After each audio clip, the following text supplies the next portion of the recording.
네, 우리 중소기업인 여러분들 요즘 많이 힘드시죠? 별로 안 힘든 모양이네.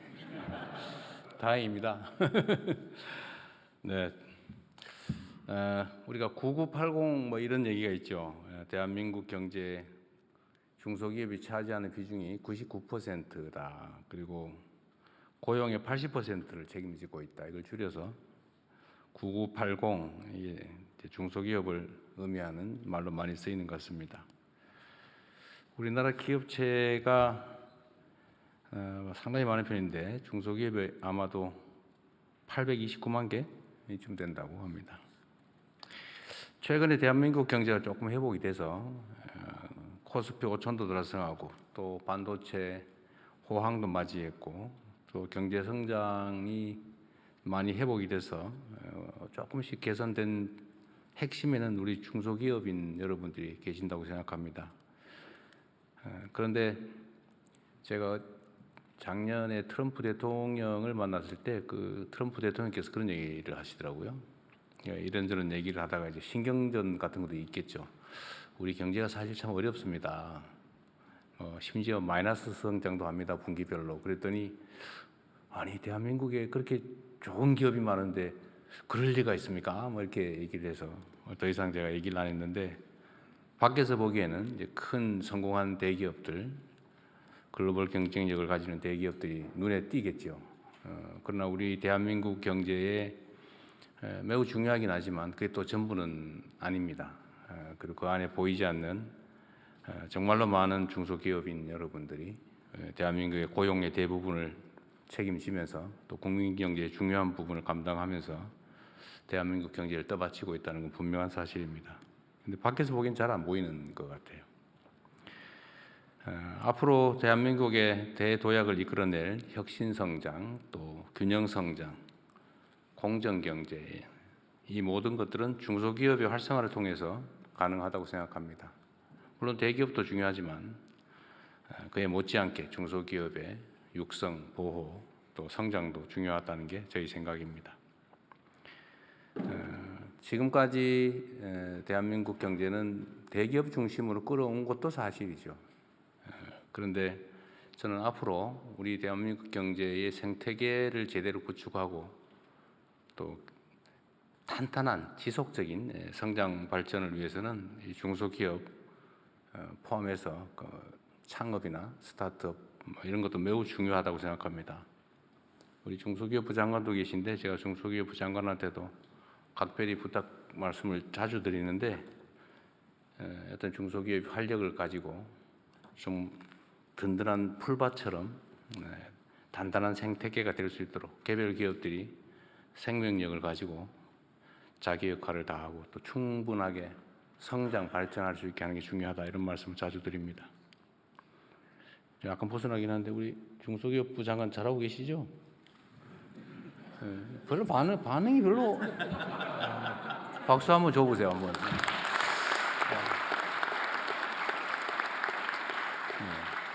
아주 잘하고 계신 것 같습니다. 사실 잘 부탁드리고요. 여러분도 중소기업부와 협의나 협조 잘해 주시길 부탁드리고 중소기업부에서 잘 지원하기 바랍니다. 또 하나 우리 경제산업 발전에서 중요한 부분이 저는 국토 균형 발전이라고 생각합니다.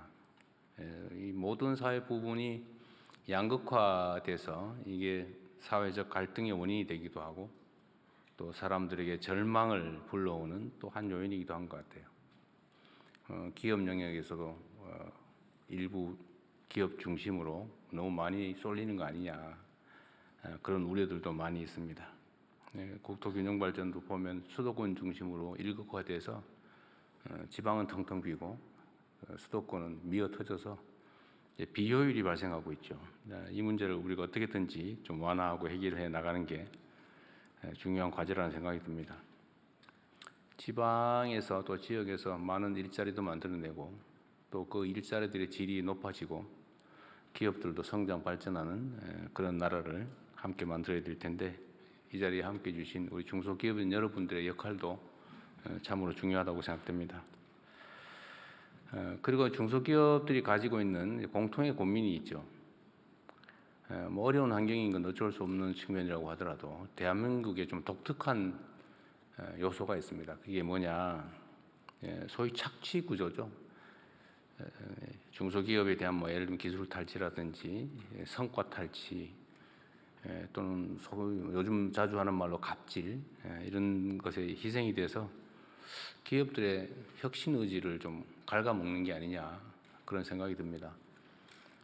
경영 개선을 이뤄내도 납품 단가를 막 후려치거나 뭐 이런 것들로 인해서 성과를 다 뺏긴다 이렇게 생각하면 경영 개선에 기술 혁신에 시장 개척에 신경 쓰기보다는 발주자 또는 수요처 임원들한테 로비하는 데 주력하게 되지 않을까 싶어요. 그 결국 사회 전체적으로는 경쟁력을 훼손하는 한 요인인 것 같습니다. 공정한 기업 문화, 또 공정한 사회 문화가 정말로 중요하고 최근에는 공정거래위원회가 또 열심히 일하고 있습니다. 그래서 기업 영역에서도 이제는 불공정한 경쟁을 통해서 부당한 이익을 취하는 게 불가능한 그런 합리적인 사회 경제 문화를 만들어내 보고자 합니다. 그렇게 해야 성장의 기회도 함께 누리고 성장의 과실도 공정하게 배분이 돼서 의욕도 제고되고 또 자원이 합리적으로 배분되면서 사회 전체의 효율도 높아진다는 게 제 생각입니다. 좋은 기업 환경, 좋은 산업 경제 토대를 만드는 것은 우리 정부가 할 역할이긴 한데 우리 현장에 계신 중소기업인 여러분들의 정말 허심탄회한 제안 또는 조언, 지적 이런 것들이 매우 크게 도움이 됩니다. 중소기업부를 포함해서 정부에서는 어쨌든 그런 여러분들의 의견을 들을 수 있는 그런 통로를 많이 만들려고 노력하는데 어쨌든 잘 활용해 주시고요. 노동부 장관도 나와 계신데 제가 노동과 기업의 관계에 대해서 한 말씀을 좀 드리고 싶습니다. 아마 중소기업 경영하는 입장에서는 노동 문제도 사실은 매우 큰 관심사일 거예요.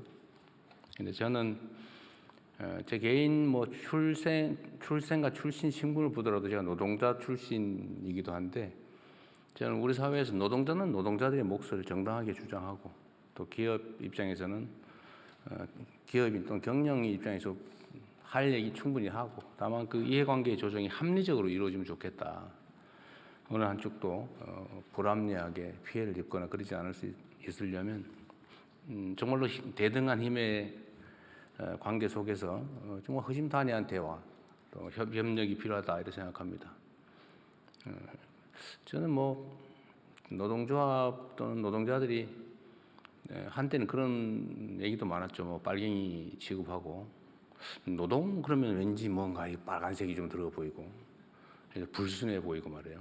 이러면서 탄압의 대상이 되기도 했는데 저는 그게 앞으로는 기업 경쟁력을 제고하는 데 크게 도움이 안 될 거라고 생각해요. 노동자들이 기업 망하게 원하겠습니까? 자기 일자리인데. 또 그것도 기업의 상황에 대해서 오해가 있으면 충분히 또 다 드러내고 서로 합리적으로 대화하고 또 서로 존중하고 공감을 해야 그게 또 하나의 사회 조직인데 제대로 잘 굴러가지 않을까 싶습니다. 조직 구성원들이 요즘 뭐 ESG 경영 이런 얘기도 많이 합니다만 기업 내 조직 구성원들이 회사에 애정을 갖지 않고 회사 망하기를 바라고 아니면 시간만 때우기로 한다든지 이렇게 하면 사실은 생산성이 올라가기가 쉽지 않죠. 그래서 소속감도 가지고 또 성과의 결과도 공유하면서 이 회사 발전이 나한테 더 도움된다 이런 생각을 하게 할 수 있다면 그건 역시도 저는 생산성 향상에 기업의 성장 발전에 또 도움이 되지 않을까 그런 생각을 합니다. 그래서 제가 산업부든 중소기업부든 노동부하고 얘기를 좀 많이 하시라고 제가 자주 얘기합니다. 그래서 과거에는 그러면 장관들이 서로 싸우지 않냐 입장이 다른데 그래서 제가 많이 싸우라고 했어요. 장관들이 싸워야 현장에서 노동자와 기업인이 안 싸웁니다.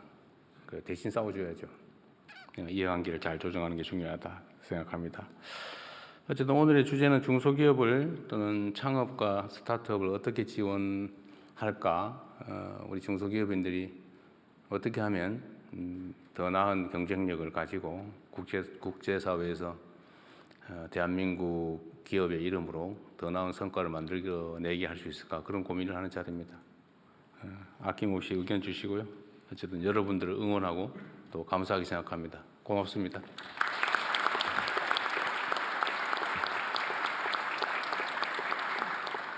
네, 대통령님 말씀 감사합니다. 다음으로는 정부 측 세 분의 발표가 있겠는데요. 각각 혁신, 지역, 공정을 주제로 준비해 주셨습니다. 먼저 중소벤처기업부 한성숙 장관께서 혁신 중소기업 육성을 통한 강한 대한민국에 대해 발표하시겠습니다. 네, 안녕하세요. 중소벤처기업부 장관 한성숙입니다.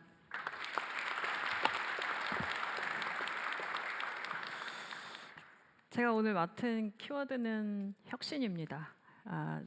올해 초에 중소기업계가 정했던 것들의 키워드들이 스스로 튼튼하게 잘 해나가자라고 정하셨던 걸로 알고 있습니다. 그 부분에서 정부의 역할도 있고 또 기업들이 하셔야 될 역할들도 있고, 오늘은 저희가 굉장히 짧은 시간이지만 말씀드리면서 한번 방향에 대해서 논의해 보겠습니다. 첫 번째로 말씀드릴 부분은 기술입니다. 아무래도 중소기업이 성장을 해나가는 데 있어서 가장 중요한 것은 앞서가는 기술이라고 생각합니다. 정부가 어떤 부분에 있어서 민간이 지금 지원하는 기술에 대한 지원하는 방식을 좀 변경하고 있습니다. 그래서 이미 팁스라고 하는 민간이 먼저 투자하고 또 정부가 매칭하는 R&D의 지원 방식을 지금보다 앞으로는 더 많이 좀 해나가겠습니다. 이 이유는 민간에서 먼저 선택하시고 그리고 정부가 후행으로 따라가는 것들의 성공률이 높았고 이것이 시장에서 통하는 기술일 때가 많았기 때문입니다. 그리고 중소기업에서 굉장히 많이 현장에서 나왔던 얘기들은 너무 단기적으로 지원한다, 1년만 지원한다라는 말씀들이 많으셨습니다. 그리고 중소기업이지만 굉장히 적은 금액으로 지원하기 때문에 우리도 더 크고 좋은 기술을 개발해야 되는데 지원 금액이 너무 작다는 말씀도 많이 하셨습니다. 고개를 많이 끄덕여주시는 거 보니까 그동안 고민들이 많으셨던 것 같습니다. 그래서 글로벌 나갈 때, 그리고 지금 딥테크라고 하는 좀 고난이도 기술 개발할 때는 4년간 최대 200억 원까지 지원할 수 있도록, 그리고 기업들이 좀 모여서 한꺼번에 지금 지원하실 수 있도록 하는 구조들로 좀 바꿨습니다. 그리고 신산업이라고 하는 부분이 있습니다. 중소벤처가 앞서갈 수 있는 부분들이 AI 관련된 부분들이 있고요. 또 제약 바이오 부분들이 있습니다. 방산이 있고 기후테크가 있습니다. 중소벤처기업부 혼자 나갈 수 없는 부분인데 다행히 정부에는 굉장히 많은 부처들이 있고 그 부처들이 규제를 가지고 있기도 하지만 또 여러분들을 도와줄 수 있는 굉장히 많은 기술들이 같이 가지고 계셔서 과기정통부와 그리고 복지부와 협업하고 방사청과 국방부랑 협업해서 그리고 기후부 협업해서 여러분들이 앞으로 새로운 시장에 나갈 수 있는 협업을 만들어가는데 집중해 보고 있습니다. 그리고 연구실에서 만들어진 기술이 연구에만 멈춰 있고 이제 기술을 어떻게 사업화시킬 거냐, 이게 창업의 아이템이기도 하지만 또 한번 여러분들의 더 한 번의 도약을 위해서는 연구기관들과의 협업도 굉장히 중요하다고 생각합니다. 그런 부분에서 연구기관의 기술 이전이나 기술을 거래하는 플랫폼이나 또 한국형 STTR이라 해서 중소기업의 기술 상용화 프로그램을 만들어내는 부분에 좀 집중하려고 합니다. 그리고 스타트업들에서 작년에 발표했을 때 가장 좋았다고 말씀하신 부분입니다. 정부가 혁신기술의 첫 번째 구매자가 되겠다라는 말씀 드렸는데요. 올해 아마 곧 관련된 부분에 발표가 좀 있을 것 같습니다. 그래서 딥테크 관련된 실증 구매도 좀 하고 공공조달의 제도도 좀 바꿔서 혁신 기업들이 좀 더 조달 시장에 쉽게 들어올 수 있고 또 정부가 제일 첫 번째 구매제가 돼서 시장에서의 실패를 좀 더 정부가 감당하는 제도들의 변경을 하겠습니다. 두 번째는 생산성 향상입니다. 스마트 제조라고 부르고 AI 공장이라고 부르고 피지컬 AI라고 여러 가지 단어들이 있지만 똑똑한 공장이라고 정리해 보았습니다.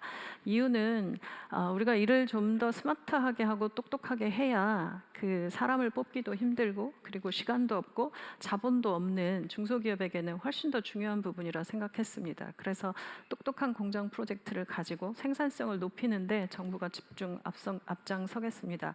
이미 사실 제가 이 부분을 조금 대통령님 잘 못 알고 있던 건데 스마트 공장을 채택하시는 중소기업 분들이 이미 50%를 자부담으로 매칭하고 계십니다.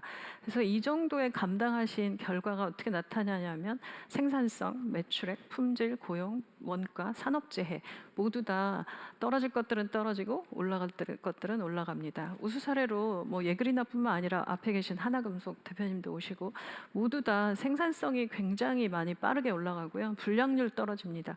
그럼 고용이 떨어지냐? 아닙니다. 생산성 좋아지니까 매출액이 늘면서 고용도 늡니다. 일하는 직업의 이 업의 변화 그리고 새로운 젊은이들이 또 와서 일할 수 있는 IT 기업 같은 모습으로 변화된 공장의 모습을 우리가 볼 수 있습니다. 정부가 지금까지 지원하던 방식을 좀 바꿔보겠습니다. 지금까지는 단일 기업 중심으로 중소벤처기업부가 지원하고 있었는데요. 이 부분들도 좀 더 합쳐서 지원하고 그룹 단위로 지원하고 또 융자는 융자, 출연은 출연, 보증은 보증 이렇게 구분해서 매번 신청하셔야 됐다면 이 부분을 한 번에 묶어서 출연과 융자와 보증을 패키지로 묶어서 한꺼번에 지원해드리는 방식으로 좀 바꾸겠습니다. 그리고 공동사업 중심으로 생태계도 좀 바꿔야 된다고 생각합니다. 중소기업이 잘하는 분야들이 있습니다. 뭐 뷰티, 푸드, 패션 이거 외에도 굉장히 많은데 이 부분들은 중소기업과 전문기관을 연결해드리는 부분들로 좀 바꾸고요. 관련 부처가 같이 들어와야 합니다. 식약처 굉장히 화장품과 식품 쪽에서 중요하게 생각하시는데 같이 협업해서 인증과 글로벌한 인증에 대한 부분들도 도와드리겠습니다. 지역 특화 산업 부분은 대기업들하고 주로 작업하시는 쪽에서 많습니다. 이 부분은 중소기업과 그다음에 테크노파크 산단 이런 부분들과 지방정부까지 묶어서 같이 하는 구조들로 좀 바꾸겠습니다. 그리고 이번에 이제 새로 지금 고민하고 있는 부분인데요. 공정 단위별로 자동화할 수 있겠다라는 얘기들이 있으십니다. 그래서 이 부분은 대기업하고 협업하고 대중소기업들 간의 협업을 통해서 좀 더 현장에 빠르게 들어갈 수 있는 형태들로 좀 단위별로 바꿔보겠습니다. 네, 세 번째입니다. 수출해야 합니다. 제가 글로벌 얘기하고 수출했더니 댓글에 어떤 부분이 말씀하셨는데요. 현장을 모르는 소리다. 우리가 지금 힘도 없어 죽겠는데 무슨 글로벌 나가냐, 수출이냐라고 하셨지만 그럼에도 불구하고 저는 해야 한다고 생각합니다. 이유는 수출 기업들의 월등한 경영 성과 보시면 아실 수 있습니다. 첫 번째 회색으로 되어 있는 부분들은 평균 매출액, 평균 고용, 영업이익률 모두 다 보시면 회색으로 된 건 내수 중심의 기업들이고요. 파란색은 수출 기업들의 중심입니다. 저는 이것을 스마트 공장에서도 느낀 거지만 이유는 새로운 걸 하고 다른 걸 하다 보면 어쨌든 무언가 바꾸게 되어 있습니다. 그러면 그 사이에 경쟁력이 생기고 힘든 과정 속에서 어떻게 새로운 방식을 찾아 나갈 것인가에 대한 그런 부분들을 할 수 있다 생각합니다. 물론 장전에 중소기업이 굉장히 잘하셔서 최대 수출액도 나왔고요. 수출 기업 수도 많았고 그리고 연속해서 수출하는 기업의 숫자도 많았습니다. 이 부분 좀 더 강력하게 수출의 각 단계별로 말씀 주신 부분들의 모든 것들을 전 주기로 좀 설계를 하고요. 그리고 수출에 있어서 지금 이번에 저희가 생각하고 있는 게 첫 번째입니다. 내가 사업을 했을 때 첫 번째 수출을 도전했을 때 첫 번째로 어떤 매출을 냈을 때 첫 번째 창업했을 때 이런 이라고 하는 걸 어떻게 도와드릴 것이냐라고 하는 부분들을 정리하고 있습니다. 그리고 뷰티나 이 영역에 대해서는 좀 업종별로 다르게 접근해야 될 부분들이 있었습니다. 가장 어려워하시는 것이 인증과 관련된 부분들이었고요. 그리고 식품도 그렇지만 뷰티도 이 이름을 좀 특별한 어떤 전문 용어 작업하시는 거 그리고 문서 작업하시는 거 이런 거 너무 어려워하시는 부분들이 있어서 차별화된 업종별 지급 지원해드리겠습니다. 그리고 온라인 수출을 굉장히 강조하는데 직접 오프라인으로 먼저 나가시기 전에 테스트하기에 굉장히 좋다고 생각합니다. 그래서 온라인 관련된 수출하는 부분과 그리고 지식재산처 협업해서 K브랜드 보호하는 부분들도 좀 적극적으로 하고요. 그리고 데이터 센터나 소프트웨어 현지화 그리고 정부가 가지고 있는 코트라나 중소벤처기업부가 가지고 있는 여러 해외 중진공의 여러 그 해외 거점들을 한꺼번에 다시 쓸 수 있도록 좀 정보를 공개해 드리도록 하겠습니다. 마지막입니다. 모두의 성장을 함께 만들어 가겠습니다. 지금까지 말씀드린 것처럼 R&D, 수출, 그리고 마지막 뭐였죠? R&D, 수출, 스마트 제조, 생산성 향상. 네. 이 부분에 대해서 저희가 매번 개별적 사업을 지원해드리고 있는데 제가 와서 보면서 느낀 건 회사를 하는데 우리가 이때는 수출만 하고 이때는 R&D만 하고 이때는 공장 생산성만 하고 이러진 않지 않습니까? 그래서 점프업 프로그램이라는 거가 지금 진행되고 있는데요. 이걸 좀 더 확대해 보겠습니다. 중소기업이 중견기업을 다도록 하는 부분들입니다. 그래서 신시장, 그 산업 진출하실 때 종합적으로 지원해 드리는 거고, 중소기업 같은 경우는 저는 대기업이 잘 쓰고 있는 게 좋은 스텝 조직들, 좋은 컨설팅 조직들, 그리고 좋은 전문가들과 일할 수 있는 환경 속에 있다는 것도 굉장히 강점입니다. 그래서 저 점프업 프로그램에서 전문가 컨설팅 조직들을 넣어서 한번 같이 협업을 하면서 지금 데이터를 보고 있는데 좋은 결과 나오고 있습니다. 그래서 이런 부분들을 좀 더 지원해 드리고, 그리고 정부 보조는 7.5억이지만 기업이 결심할 부분들은 융자 보증 합쳐서 저희가 3년 동안 얼마쯤 쓰시나 봤더니 130억쯤 쓰시고 계십니다. 그래서 이 프로그램을 좀 더 정교화하고 여기서 좋은 성과 나신 그 기업들에게는 인센티브 드리듯이 더 좋은 지원을 해드리는 구조들로 좀 바꾸려고 합니다. 그리고 지역 중소기업은 무조건 더 많은 것들을 받아가실 수 있도록 제도 정비하고 있습니다.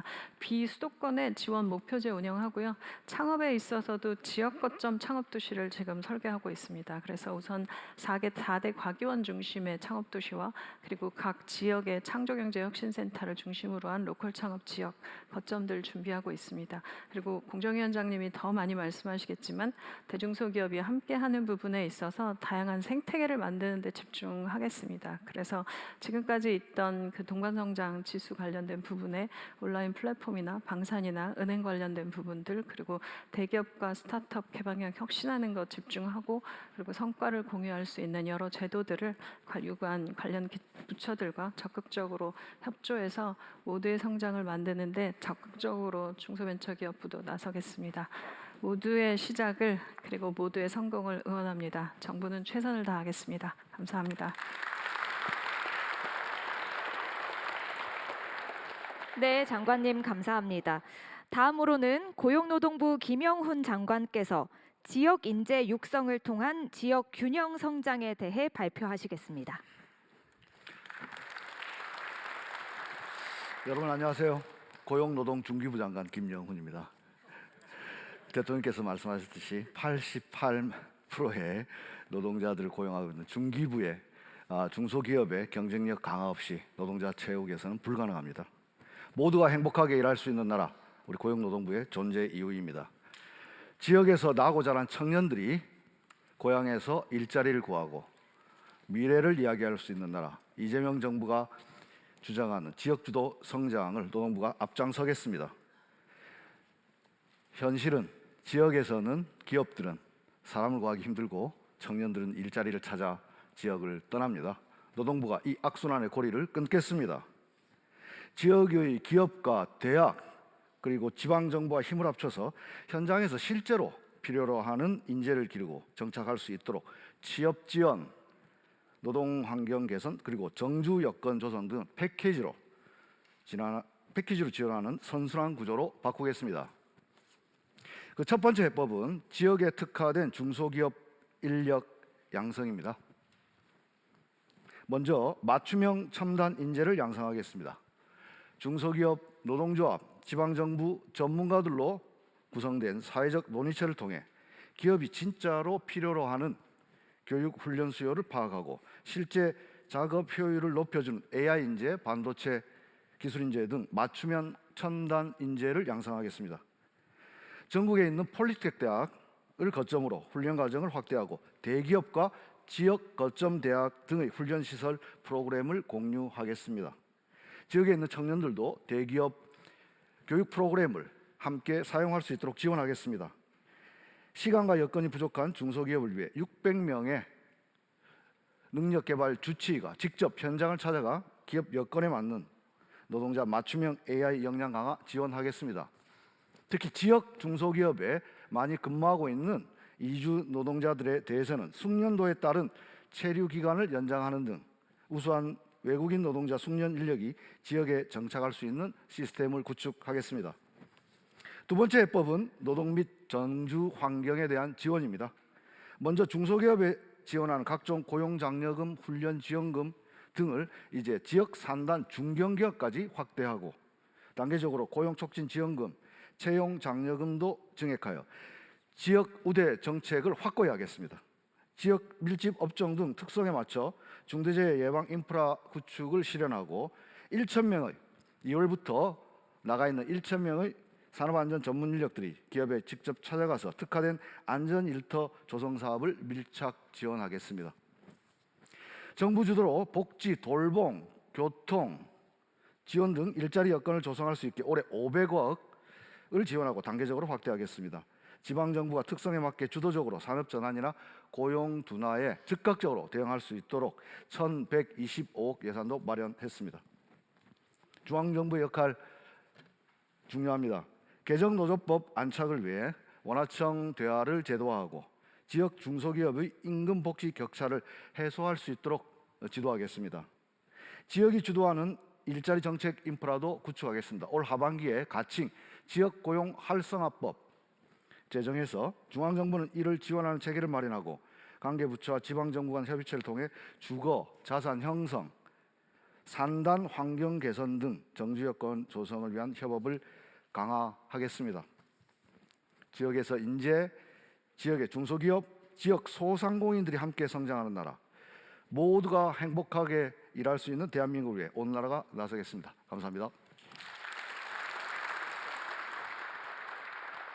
네, 장관님 감사합니다. 다음으로 공정거래위원회 주병기 위원장께서 공정질서 확립을 통한 대중기 격차 해소에 대해 발표하시겠습니다.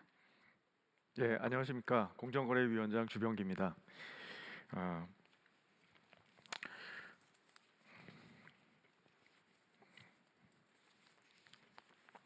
죄송합니다. 첫 페이지를. 예, 우리 경제는 대중소기업 간 구조적 협상력 격차를 만드는 후진적이고 낡은 관행이 아직도 시장 질서를 지배하고 있습니다. 반칙해서 돈 벌 수 있는 착취적 관행이 만연해서 중소기업이 혁신과 성장의 기회를 빼앗기고 경제적 약자들이 생계 위협에 처하기도 합니다. 피해를 입어도 신고와 소송의 어려움, 피해를 구제받을 제도적 장치도 미비합니다. 공정위는 이런 부조리와 비합리성을 바로잡아 상생 협력과 동반 성장이 가능한 포용적 시장 질서를 확립하겠습니다. 먼저 중소기업과 경제적 약자의 협상력을 강화하겠습니다. 중소기업 소상공인들이 단체 행동을 통해 경제적 강자와 대등한 협상을 할 수 있게 하겠습니다. 경제적 약자가 단체 협상에 대해 담합 적용을 배제하여 경제적 약자가 정당한 몫을 스스로 확보할 수 있는 시장 시스템을 만들겠습니다. 가맹점주, 하도급 기업, 대리점주의 협상권을 강화하여 가불관계 속에서 기루어진 운동장을 바로잡겠습니다. 둘째, 중소기업의 기술 보호와 불공정 거래 피해 구조를 확대하겠습니다. 기술 탈취에 대해서는 집중 감시 체계를 구축하고 직권 조사를 확대하겠습니다. 공정위와 중소벤처부 등 관계기관이 협력하는 범부처 대응 체계를 통해 기술 탈취를 근절하겠습니다. 불공정 거래 피해 기업이 보호받을 수 있도록 피해 구제 기금을 통해 소송과 분쟁 조정을 지원하겠습니다. 한국형 증거 개시 제도, 자료 제출 의무 도입, 입증 책임 완화 등을 통해 중소기업의 법적 권리를 보강하겠습니다. 셋째, 공정위에 조사, 법 집행 및 소송 대응 역량을 제고하겠습니다. 대급 미지급, 단가 후려치기 등 착취적 관행을 뿌리 뽑기 위해 하도급, 가맹, 유통 분야를 집중 점검하고 위반 행위는 엄정하게 제재하겠습니다. 공정위의 인력 확충, 조직 쇄신을 통해 사건 처리 기간을 대폭 단축하고 심판 관리, 경제 분석 등 법 집행, 소송 대응 역량을 강화하여 현장에서 체감할 수 있는 변화를 만들겠습니다. 마지막으로 경제적 제재를 선진국 표준에 맞게 합리화하겠습니다. 부당이익을 현저히 초과하는 수준으로 과징금을 현실화하고 익명제보센터, 신고포상금 제도를 확대하여 위법 행위의 적발 가능성을 제고하겠습니다. 반칙하는 기업은 쇠퇴하고 혁신에 집중하는 기업이 번성하는 건강한 시장 질서를 확립하겠습니다. 공정위는 중소기업이 일한 만큼 정당한 대가를 받고 성장할 수 있는 환경을 만들겠습니다. 상생협력, 혁신적 기업가 정신, 동반 성장의 활력이 살아있는 시장 시스템을 구축하겠습니다. 감사합니다. 예, 위원장님 감사합니다. 이제부터는 기업의 조직 문화 혁신 사례와 관련해서 세 분의 발표를 듣겠습니다. 먼저 하나금속의 사례부터 들어보겠습니다. 홍상우 대표님 앞으로 모시겠습니다. 예, 안녕하십니까. 하나금속 대표 홍상우입니다. 이렇게 큰 자리에 초대해 주셔서 감사합니다. 오기 전에 이렇게 큰 자리인 줄은 예상을 못하고 와가지고 준비를 조금 많이 못한 것 같기도 해서 조금 아쉽습니다. 그리고 대통령님을 제가 3월 3일 날 산업부장 때문에 코엑스에서 그 수상을 받았는데 그때 뵐 줄 알았는데 오늘 그때 못 뵈서 오늘 뵙는 걸 보니까 뵐 운명이었던 것 같습니다. 네. 관계 같은 겁니까? 하나금속은 인천 남동공단에 소재에 있으며 30년 동안 산업의 쌀인 구리를 원료로 한 기초 소재를 생산하고 그 소재를 가공해서 전해 정력용 대용량 전기 부품과 부스바 전기라인 공사 등을 수행하고 있습니다. 그래서 하나금속의 제품들은 지금 아까 AX도 얘기하셨지만 AI의 필수적인 전기의 효율적 사용에 이바지하고 있습니다. 하나금속의 복지제도는 저기 파워포인트에 나와 있는 거를 보시면 여러 가지가 있고요. 그리고 지금까지 받아왔던 상 중에 제일 기뻤던 마음속으로 기뻤던 상은 가족 친화 우수기업 인증과 표창장입니다. 이는 하나금속의 미션인 가족에게 자랑하고 싶은 회사를 만들자에 한 걸음 더 다가간 결과물이라고 생각했기 때문입니다. 그 미션은 다음 장에 나오겠지만 전 직원이 제안하고 또 투표해가지고 만든 저희 위에서 탑다운이 아니고 바텀업으로 만든 거기 때문에 더 의미가 있다고 생각합니다. 그리고 여러 복지 제도 중에 20년 전 도입했던 종합 건강 검진에 대해서 말씀드리고자 합니다. 제일 빨간색으로 돼 있고요. 대부분 중소기업들은 위내시경 등을 제외하고 일반적인 피 검사 등으로 건강 검진이 이루어지는 걸로 알고 있습니다. 대기업에서는 당연시 여기는 종합 검진을 중소기업인 하나금속이 처음으로 도입했을 때 연세 들으신 현장 근로자분들 반응이 좋지 않았었습니다. 그래서 몇몇 분들은 종합 검진을 받지 않으셔서 당황했고 나중에 그 이유를 알고 나서 마음이 아팠던 기억이 납니다. 그 이유를 알기까지 한 1년이 걸린 것 같습니다. 아마 대통령님은 현장 경험이 계셔서 제가 이유를 안 하셔도 충분히 아실 거라고 저는 생각합니다. 그 이유는 생각해 보실 시간을 잠깐 드리겠습니다.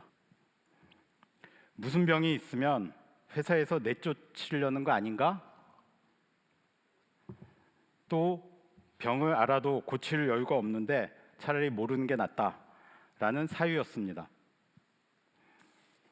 근데 시간이 지나 지금은 다들 기쁜 마음에 종합 검진을 받고 있으며 최근 몇 년 동안 두 분이 초기암을 발견하셔가지고 완치되었음에 큰 보람을 느끼게 됩니다. 대기업군이 시행하는 복지제도와 성과급이란 성과 공유 제도를 하나금속도 도입하면서 장기 근속과 젊은 근로자들 분들 채용이 가능해지고 있습니다. 현재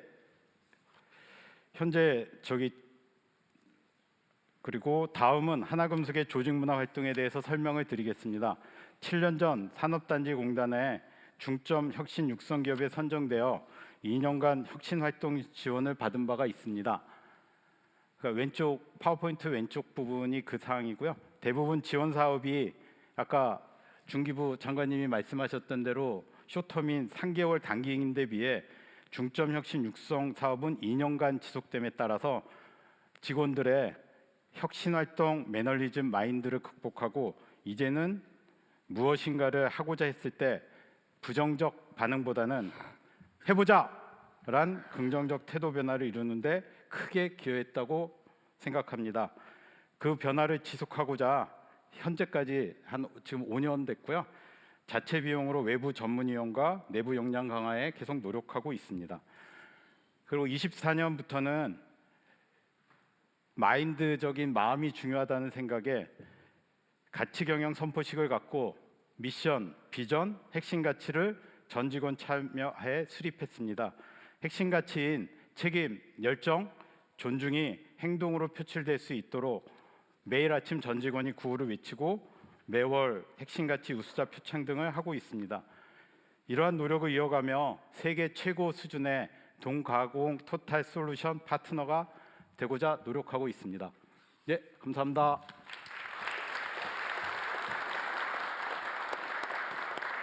예, 대표님 감사합니다. 다음으로 아스트로젠의 황수경 대표님의 발표를 듣겠습니다. 안녕하세요. 신경질환 치료제 개발 기업 아스트로젠 대표이사 황수경입니다.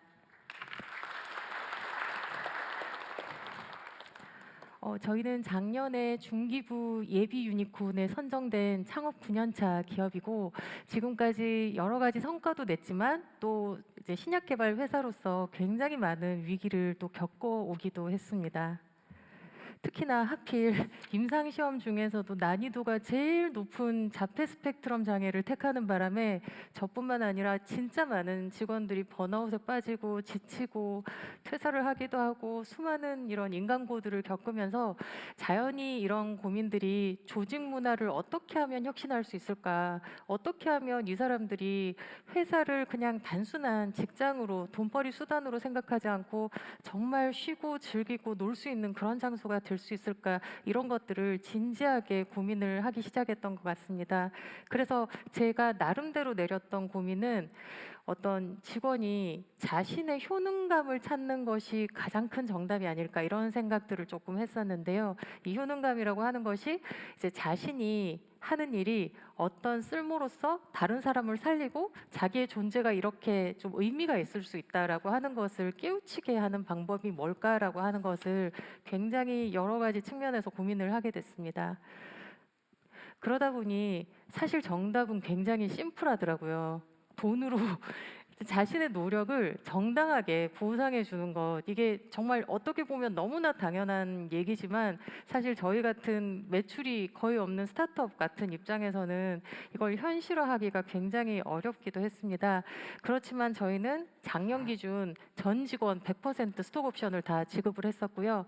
그리고 스타트업으로서는 좀 이제 선택하기 힘든 여러 가지 좀 파격적인 인센티브 제도를 통해서, 예를 들면 이제 기술 이전을 했을 때 기술료의 10%까지 인센티브 펀드 규모로 잡는 곳은 아마 대기업도 없을 거라고 생각을 하는데, 저희는 이 펀드 규모를 거의 10%로 해서 전 직원이 공유하는 형태로 아주 혁신적이고 이제 업계 최고 수준의 그런 이제 복지제도 또 보상제도를 마련을 해 두었습니다.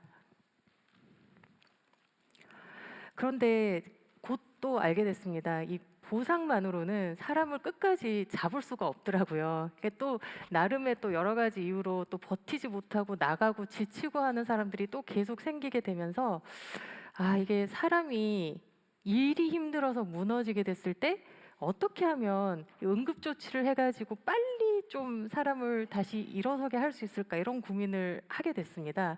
그러면서 여러 가지 매체도 참고하고 책도 읽고 뭐 경영서적, 심리서적 온갖 것들을 탐독하다 보니 의외로 다른 사람에게 어떤 큰 도움이 됐다고 느껴질 때, 다른 사람, 내 일로서 다른 사람을 살렸을 때 거기서 느껴지는 자기 쓸모감이 무너져 있던 자기를 가장 빨리 일으켜 세운다는 얘기를 어디서 듣게 됐습니다.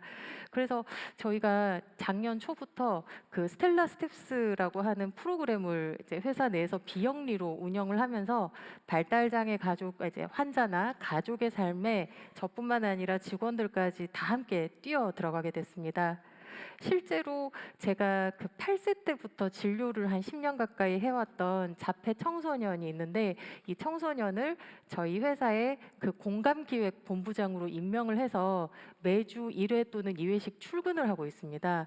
사실 굉장히 중증의 자폐 환자이기 때문에 처음에는 뭔가 조금이라도 자존감을 좀 가져보라는 의미로 크게 기대를 하지 않고 고용을 했었는데, 웬일인지 이 환자가 출근을 이제 하면서 자신의 직책 본부장을 인지를 하고 책임감을 갖고 일하는 어떤 이런 퀄리티라든지 이런 것도 늘어나고, 또 어떻게 보면 정상적인 지능과 사회성을 가진 여러 사람들에게 한꺼번에 이렇게 노출이 돼서 같이 주고받는 일을 하면서, 사실은 그 자폐 청소년들이 그 중학생 정도가 되면 발달이 거의 멈춰버리거든요.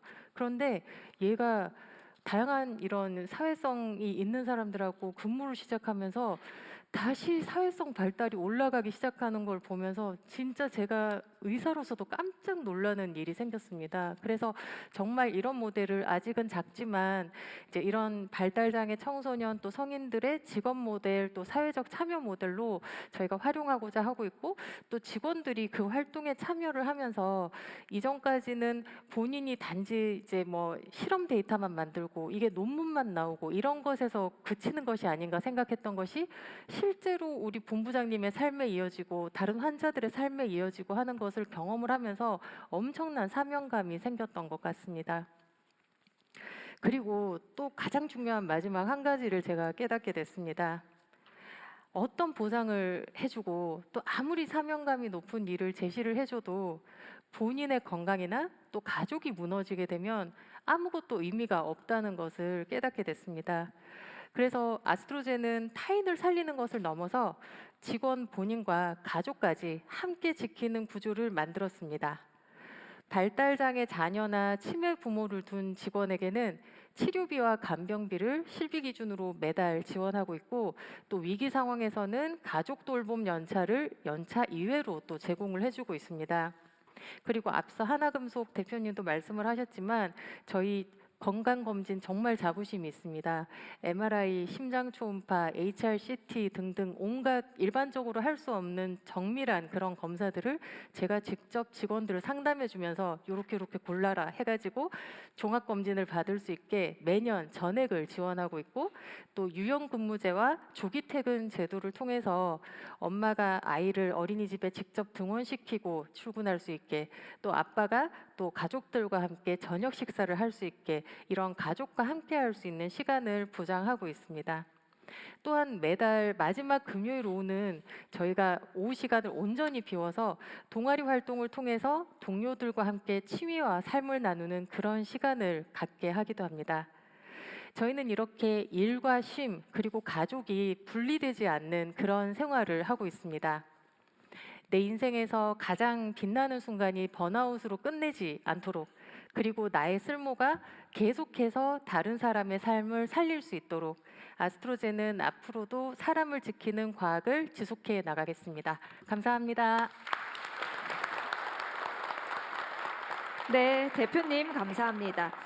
마지막으로 디바이스 유선희 부장님의 발표를 듣겠습니다. 안녕하세요. 다 대표님들만 오셨어요. 유일한 근로자가 아닌가 싶습니다. 저는 제목에도 보이지만 저희 회사의 복지가 어떻고 이게 더 나아가 이제는 대한민국의 미래를 만드는 저희 회사를 좀 자랑하려고 나왔습니다. 순수 근로자 입장입니다. 디바이스는요, 올해 24살 됐고요. 충남 천안에 지금 소재를 하고 있습니다. 지방입니다. 지방이고요.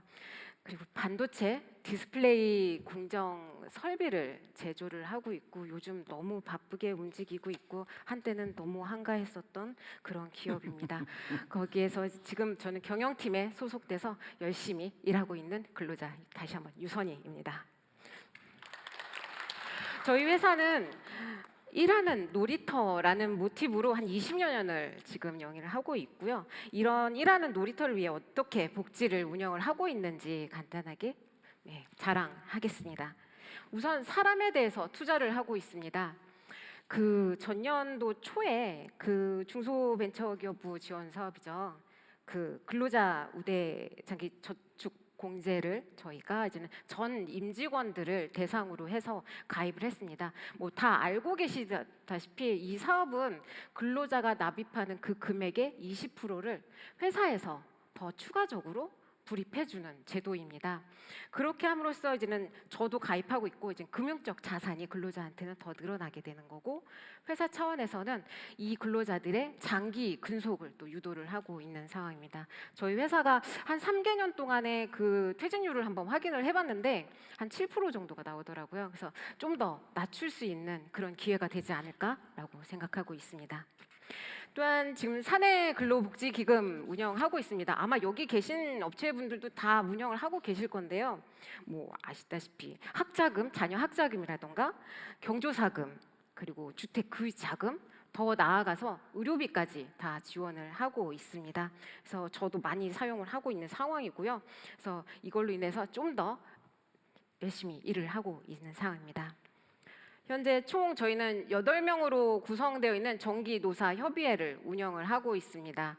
분기에 1회 진행을 하고 있고 이걸 통해서 지금 더 나은 근무 환경을 구축하기 위해서 임직원들의 고충을 처리하고 있습니다. 단지 보여주기 위한 게 아니고 이걸 통해서 작게나마 뭐 식비가 좀 더 올라간다던가 외근을 했을 때 출장비가 좀 더 올라간다던가 출장 숙소가 좀 더 윤택해진다던가 뭐 2인 1실에서 1인 1실로 이렇게 된다던가 그런 게 조금씩 근로자 입장에서 체감하고 있는 그런 부분들입니다. 다음은 임직원의 시간과 역량 부분에 대해서 힘을 쓰고 있습니다. 한 4년 정도 된 것 같아요. 제가 정확하게 지금 카운팅을 못 해봤는데 금요일 오후 4시는 저희는 가족에게 돌아가는 시간입니다. 4시, 2시간이 짧아졌죠. 그래서 저는 금요일이 정말 숨쉬기조차 힘들어요. 너무 힘들게 일을 하고 있는데 그만큼 업무 효율은 상당히 높아졌는데 빨리 퇴근할 수 있다는 그걸로 인해서 저희가 업무 효율이 더 생산성이 더 저하되느냐? 전혀 그렇지 않습니다. 조금 정부에서 지금 그 4.5일 근무제에 대해서 이제 많이 지원을 해주고 계신데 근로자 입장에서는 처음 닥쳤을 때는 너무 힘들어요. 너무 힘든데 이거 하면서 많이 이제 당연시 되고 그 고려했었던 그 기업이 고려했었던 아 이거 생산성 저희 일어날까? 전혀 그렇지 않다는 걸 저희 회사를 보면서 많이 느끼고 있습니다. 그리고 산학협력계약학과를 지금 운영을 하고 있고요. 임직원들이 대학이나 대학원 진학을 통해서 끊임없이 역량 강화를 하고 있고요. 저도 여기에 수혜자 중 한 명입니다. 2014년도에 일학습 병행제를 저희는 도입을 해서 그 특성화고 학생들 그리고 일반 고등학생들을 채용을 했습니다.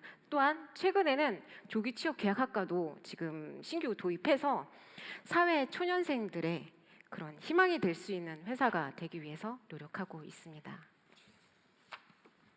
앞서 말씀드렸듯이 저희 회사는 일하는 놀이터, 직장이라는 것은 스트레스는 녹이고 아이디어는 꽃피우는 공간으로 지금 만들고 있습니다. 뭐 작게 제가 사진을 조금 삽입을 했는데 스크린 골프장이라던가 농구장, 풋살장 그리고 동호회 운영에 아낌없이 진짜 이 정도로 투자를 해주셔도 되나 싶을 정도로 아낌없는 투자를 하고 있습니다. 저희 회사 지금까지 대략적으로 이렇게 복지에 대해서 자랑을 했는데요. 이렇게 중소기업도 정부의 지원제도 이렇게 적극적으로 활용하면 대기업 못지않은 그런 일터를 만들 수 있다는 거 저희 회사가 보여주고 있지 않나 싶습니다. 이런 저희 회사 같은 모델이 확산될 수 있도록 정부의 많은 정책적인 관심 부탁드리겠습니다. 이상으로 마치겠습니다. 감사합니다.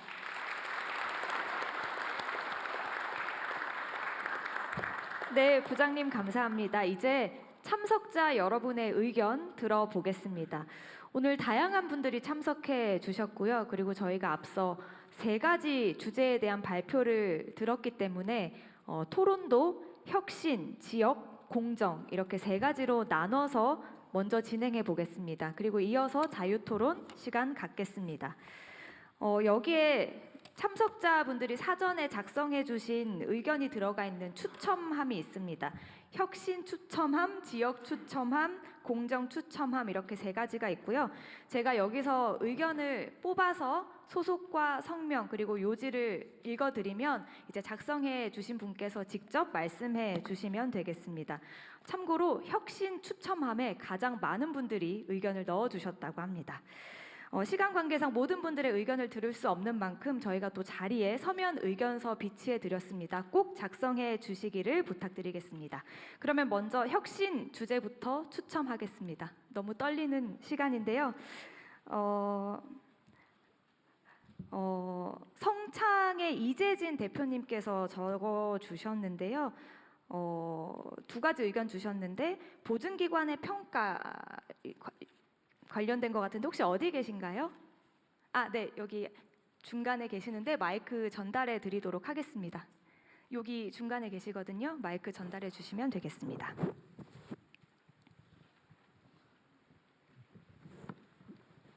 괜찮으시면 자리에서 일어나셔서 잘 보일 수 있도록 말씀 주시면 감사하겠습니다. 예, 안녕하십니까. 저는 청주에 있는 벤처기업 대표이사 이재진입니다. 제가 드린 말씀은 저희가 보증기관에서 많은 보증을 통해서 저희가 자금도 융통하고 많은 지원들을 받고 있는데요. 이 기술 평가를 받을 때 정량적으로 평가를 할 수 있는 게 있고 기술력은 사실은 정량보단 정성적으로 평가할 수 있는 부분들이 많을 텐데 현재 일반적인 평가 방법론으로 봤을 때는 국내 특허는 질권 설정이 가능하기 때문에 건수로 바로 책정을 해서 보증을 해주시지만 해외 특허는 일단 질권 설정이 되지 않고요. 그렇기 때문에 평가에 거의 반영이 안 되고 있습니다. 어떤 데는 아예 평가서에 적는 난도 없어요. 해외 특허는. 그래서 기술력은 우리가 R&D 과제도 마찬가지지만 정성적으로 입체적으로 평가를 해야 될 텐데 그게 기계적으로 해외 특허를 제외하지 않고 어떤 저작권이나 여러 가지 또 무형 자산들이 있을 수 있겠죠. 그런 것들 종합적으로 모아서 보증기관들이 기술력을 평가해 주시면 어떨까 드렸습니다. 예, 감사합니다. 다음으로 또 의견 들어보도록 하겠습니다. 비헵틱스의 곽기욱 대표님 어디 계신가요?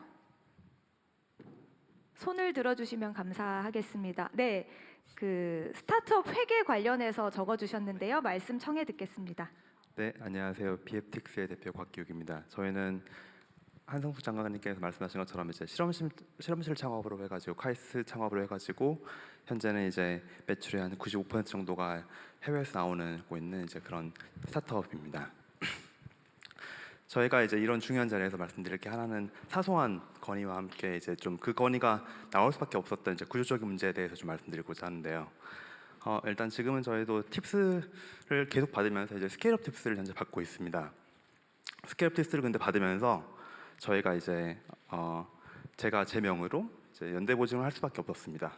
그런 이유가 이제 저희가 이제 투자를 받았을 때 거의 RCPS로 많이 받다 보니까 근데 이제 저희는 이제 좀 IFRS 기준으로 회계를 이미 떨려가지고요. 네, 저희 IFRS로 이미 컨버전 했다 보니까 이제 정부에서 평가하시기에는 같은 기업인데 K-갭이면 되게 건실한 기업이 되고 IFRS면 되게 불안한 기업이 되거든요.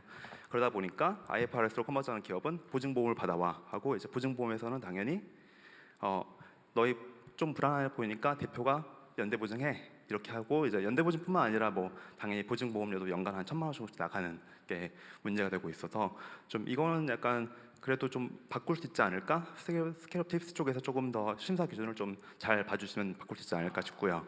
근데 이제 좀 더 근본적인 얘기는 이런 일이 발생할 수밖에 없었던 이유는 이제 스타트업들이 투자를 받을 때 우리나라에서는 조금 특이하게 해외에 비해서 RCPS 상환전환 우선주로 주로 받고 있습니다.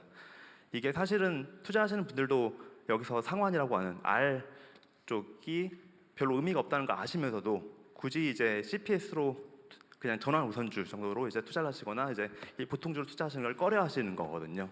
투자하시는 분들도 여전히 같은 한 배에 타고 싶은 건 맞는데 근데 우리나라 정서상 RCPS를 이때까지 해왔으니까 그거를 계속 하자 굳이 굳이 뭘 바꾸냐 이렇게 하는 게 낫지. 근데 이제 그 결과가 저희 같은 기업에서는 이제 이렇게 뭐 연대보증도 해야 되는 결과, 또 매년 회계 기준 할 때마다 RCPS를 따로 평가하기 때문에 뭐 또 수백만 원, 수천만 원이 다 따로 나가는 효과가 이제 서로 사회적 비효율이 계속되고 있는 것 같습니다. 그래서 이 부분에 대해서 어떻게 모태펀드에서 조금 가이드를 주시던가 좀 전체적으로 바꿔주시는 게 있으면 참 좋을 것 같습니다. 감사합니다.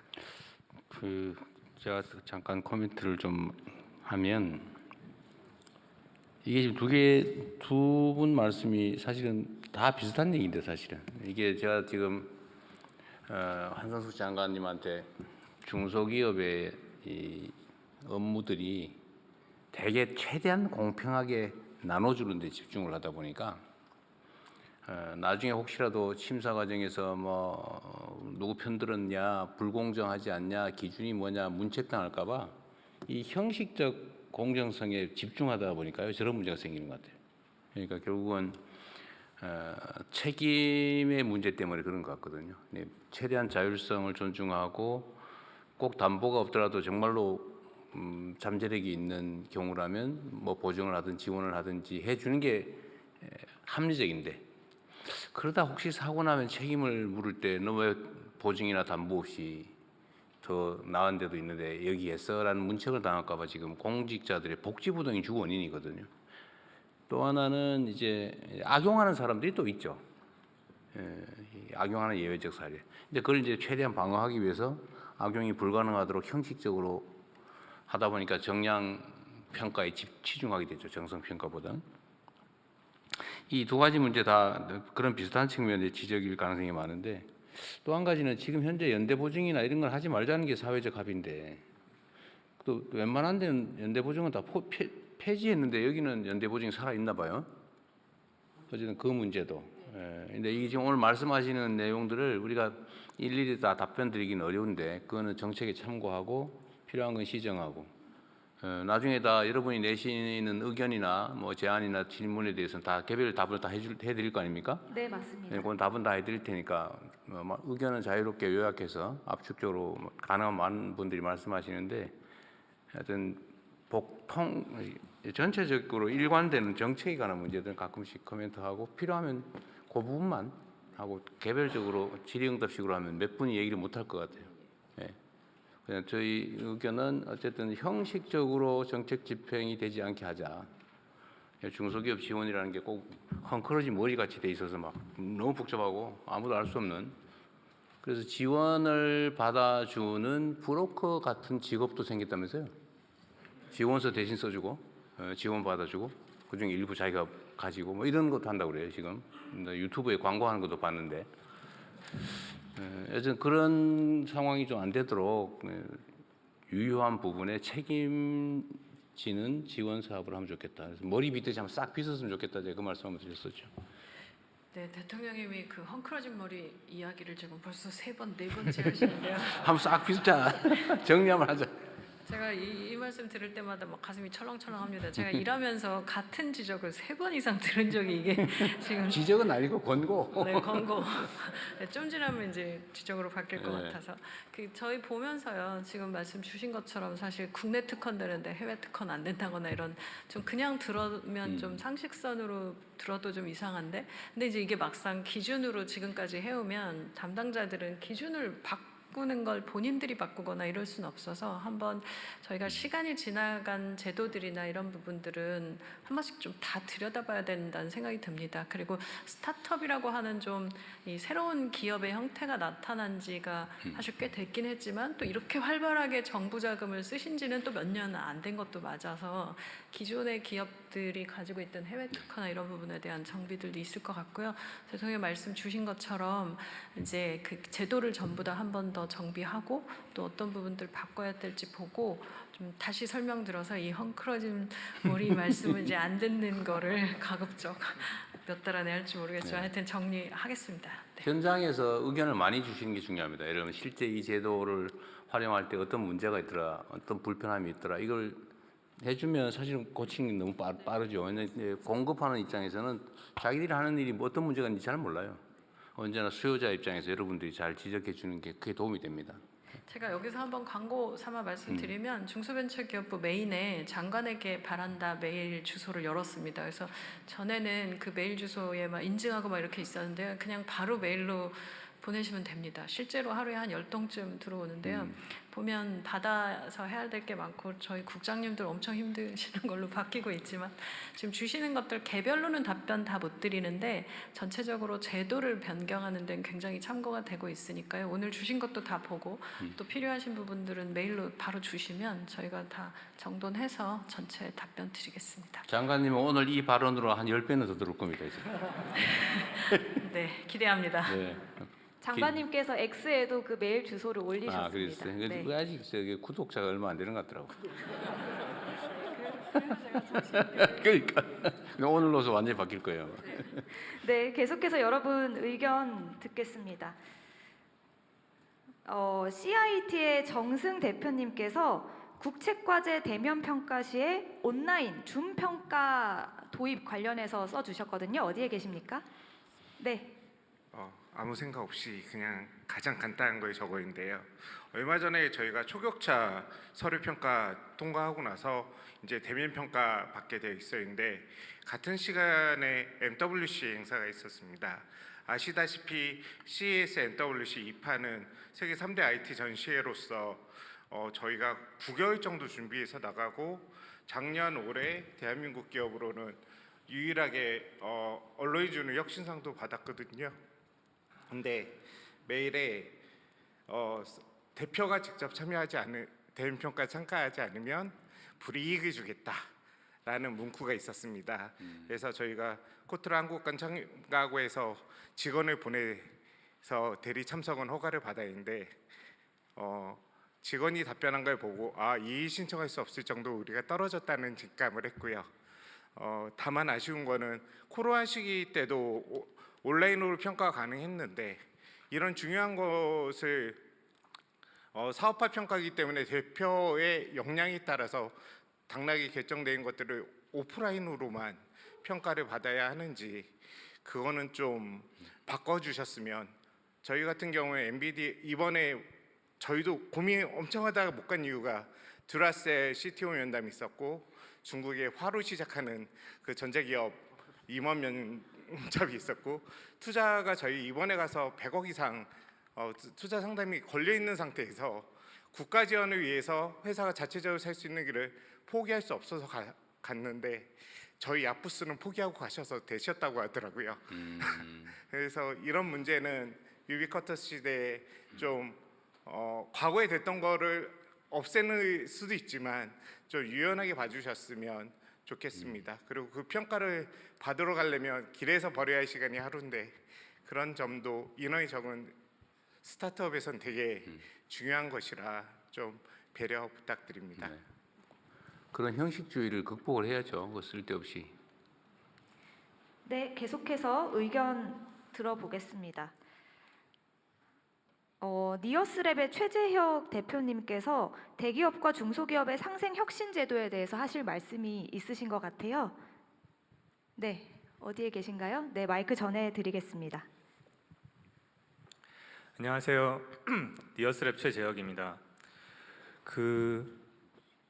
기술 혁신 관련해서 이제 저희가 고민을 많이 하고 있고 간단하게 말씀드리면 저희 11년 된 스타트업이고 10년 전에 팁스를 받았었고 지금은 이제 방산 수출을 많이 하고 있습니다.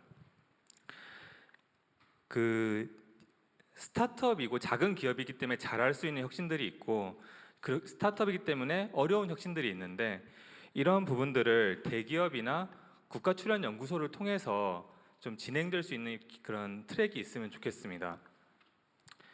단순한 예로 저희가 최근에 제일 집중하고 있고 가장 많은 인쿼리를 받고 있는 것은 공격 드론을 잡는 이제 드론 요격 시스템인데요. 여기 피지컬 AI를 담고 높은 명중률을 만드는 건 저희가 잘 했습니다. 하지만 여기에 완전한 요격 성능을 만들려면은 탄두를 달고 폭약을 달아야 되는데 그거는 저희가 잘할 수 있는 일은 아니에요. 근데 반면에 이 K 방산에서 드론이라는 이제 새롭게 나온 트렌드긴 하지만 기존의 방산의 이제 그 규모에 비해서는 되게 작은 분야거든요. 그러다 보니까 체계 업체들이 이런 것들을 높은 우선순위를 두기 어려운 부분도 이해가 갑니다. 그렇다고 했을 때 제가 생각했던 부분들은 예를 들어 국방과학연구소라던가 이제 우리나라의 이제 그 국방 연구를 계속 끌고 왔던 국가출연연구소들에서 이러한 중소기업이나 실제로 임팩트가 있을 걸로 믿는 그러한 연구를 이제 저희가 발제를 했을 때 연구소에서 이제 그들의 영역에서 같이 연구를 하고 지원해주고 그리고 기술료를 나눌 수 있는 그런 식의 방안들이 대기업뿐만 아니라 중소기업한테도 그런 발언권과 트랙들이 열릴 수 있다면은 정말 더 큰 임팩트가 있는 그런 혁신들을 만들 수 있을 것 같습니다. 감사합니다. 네, 융합의 시대에 칸막이를 없애자. 좋은 제안 같습니다. 네, 말씀 감사합니다. 계속해서 의견 들어보겠습니다. 소속과 성함을 안 적어주셔서 요거는 저희가 따로 그냥 참고하겠습니다. 저는 그러지 말고 하세요. 뽑혔는데. 정책자금 융자 사업의 한계 기업 요건이 너무 엄격함, 완화가 필요함 이렇게 적어주신 분이 계시는데 혹시 직접 말씀하시겠습니까? 어디에 계신가요? 네, 마이크 전해드리겠습니다. 소속과 설마 성함. 뭐 나한테 기회가 올까 그러고 안 썼는데. 네. 영광입니다. 저는 EQ랩 대표 권순범이라고 합니다. 아까 처음에 말씀해주신 어떤 보증과 저희도 관련이 있는데 사실 저는 이제 많은 정책 자금들이 이제 보증의 형태로 이제 융자를 받을 수 있게 지원이 되는 걸로 알고 있습니다. 근데 그 보증 기관에 결국 끝까지 가면은 기술 보증 기금이나 이제 신용 보증 기금의 평가를 받는 걸로 이제 토스가 되는데 그 여러 부처 밑에서 가도 결국엔 그쪽 보증 기관의 평가를 받게 되는데 보증 기관에서는 사실 그 3년 동안 영업이익이 나지 않으면은 평가 자체를 이제 거부하는 이제 그런 시스템이 있습니다. 이제 한계 기업이라고 보는데 물론 이제 왜 그런 기준이 있는지는 알지만 사실 많은 시장에서 평가받아서 그 RCPS든 CB든 다수의 자금을 이제 VC 민간 자금이 투입이 돼서 쭉 성장을 이제 목표로 하는 기업들이 많은 기업들이 3년 연속 영업이익이 안 나는 경우들이 많습니다. 그래서 저희는 작년까지 누적적으로 한 450억 정도 투자를 받고 꾸준히 성장을 하고 있어서 작년 기준 한 170억 정도 수출을 하는 성과를 내는 이제 성장하는 단계에 있지만 3년 기준으로 봤을 때 이제 영업이익이 안 나서 어떤 정책 자금에 지원을 하지 못하는 그런 상황입니다. 그래서 아까 처음에 말씀해 주셨던 거랑 비슷한 상황으로 저희 그런 부분을 조금 요건을 완화해 주시는 그런 방향으로 좀 고민을 해 주시면 더 좋을 것 같습니다. 저 얘기는 정말 저것도 이제 형식주의, 관료주의의 한 단면인데 정말 전망 있는 뭐 우리가 뭐 어디라고 찍을 수도 있지만 그런데 뭐 예를 들면 한 10년씩 계속 적자 나면서도 미래 성장성 때문에 엄청나게 커지는 회사도 많잖아, 그죠? 그런 문제도 있는 것 같습니다.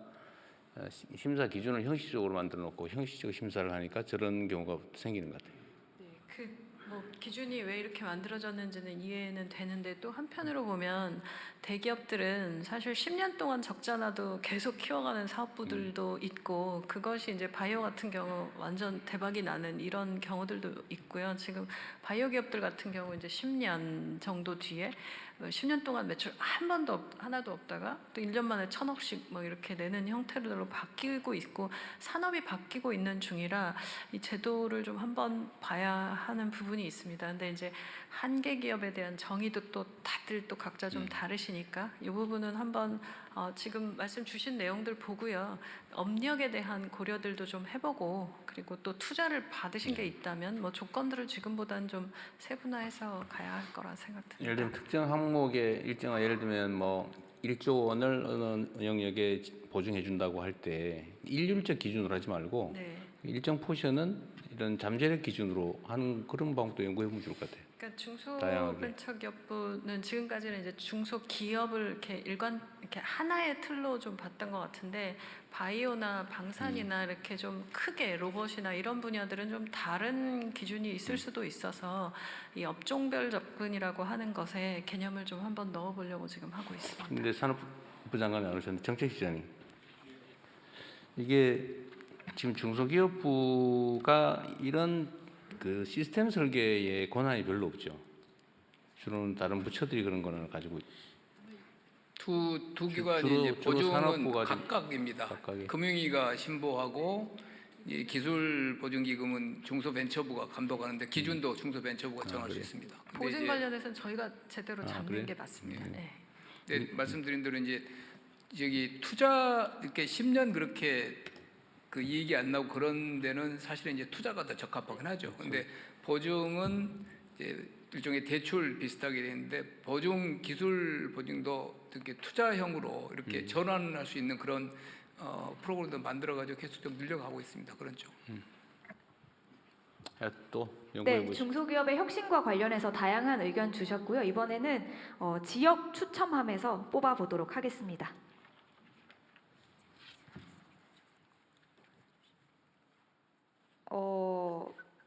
BM코스의 나철균 대표님이 의견 주셨는데요. 벤처캐피탈 자금의 목적성에 맞는 지역 생태계 조성과 관련해서 의견 주시겠습니다. 네, 안녕하십니까 대통령님. 저 또한 대통령님과 좀 인연이 있는데요. 대통령이 그래요? 이런 부분 반갑더라고요. 취임을 하시고 둘째 날인데 제 꿈속에 나타나셔서 우리 충남 보령의 인구 소멸을 막을 수 있도록 머드 화장품을 전 세계에 많이 팔으라고 응원을 해주셨습니다. 네, 지금 상당히 떨리는데요. 네, 제 우선- 보령 머드를 사랑합니다. 감사합니다. 우선 저는 충남 보령에 본사를 두고 보령 머드를 가지고 화장품 비즈니스를 하고 있습니다. 저희 경쟁자는 전 세계 하나뿐이고요. 이스라엘과 요르단 중간에 있는 사해 바다라는 사해 거기서 취재되는 사해 머드가 2조 원의 시장으로 독점적인 글로벌 머드 시장을 다 먹고 있습니다. 이들과 경쟁에서 승리해서 저희가 보령 머드가 K 머드의 우수성을 알리면서 보령에 더 많은 또 전 세계 보령을 더 많이 알리려고 노력하고 있는데 엄청 떨리네요. 그 회사하고 상품명이 뭐예요? 보령 머드의 약자를 따서 BR 머드입니다. BR 머드. 네. 오늘로서 많이 홍보가 될 것 같네요. 감사합니다. 예, 우선 저는 위와 같이 제 고향이기도 한 우리 보령 머드를 보령을 인구 소멸 도시가 아닌 양질의 일자리를 창출할 수 있는 그리고 해외 관광객이 넘치게 할 수 있는 글로벌 최고의 머드 도시로 만드는 것이 제 인생의 목표입니다.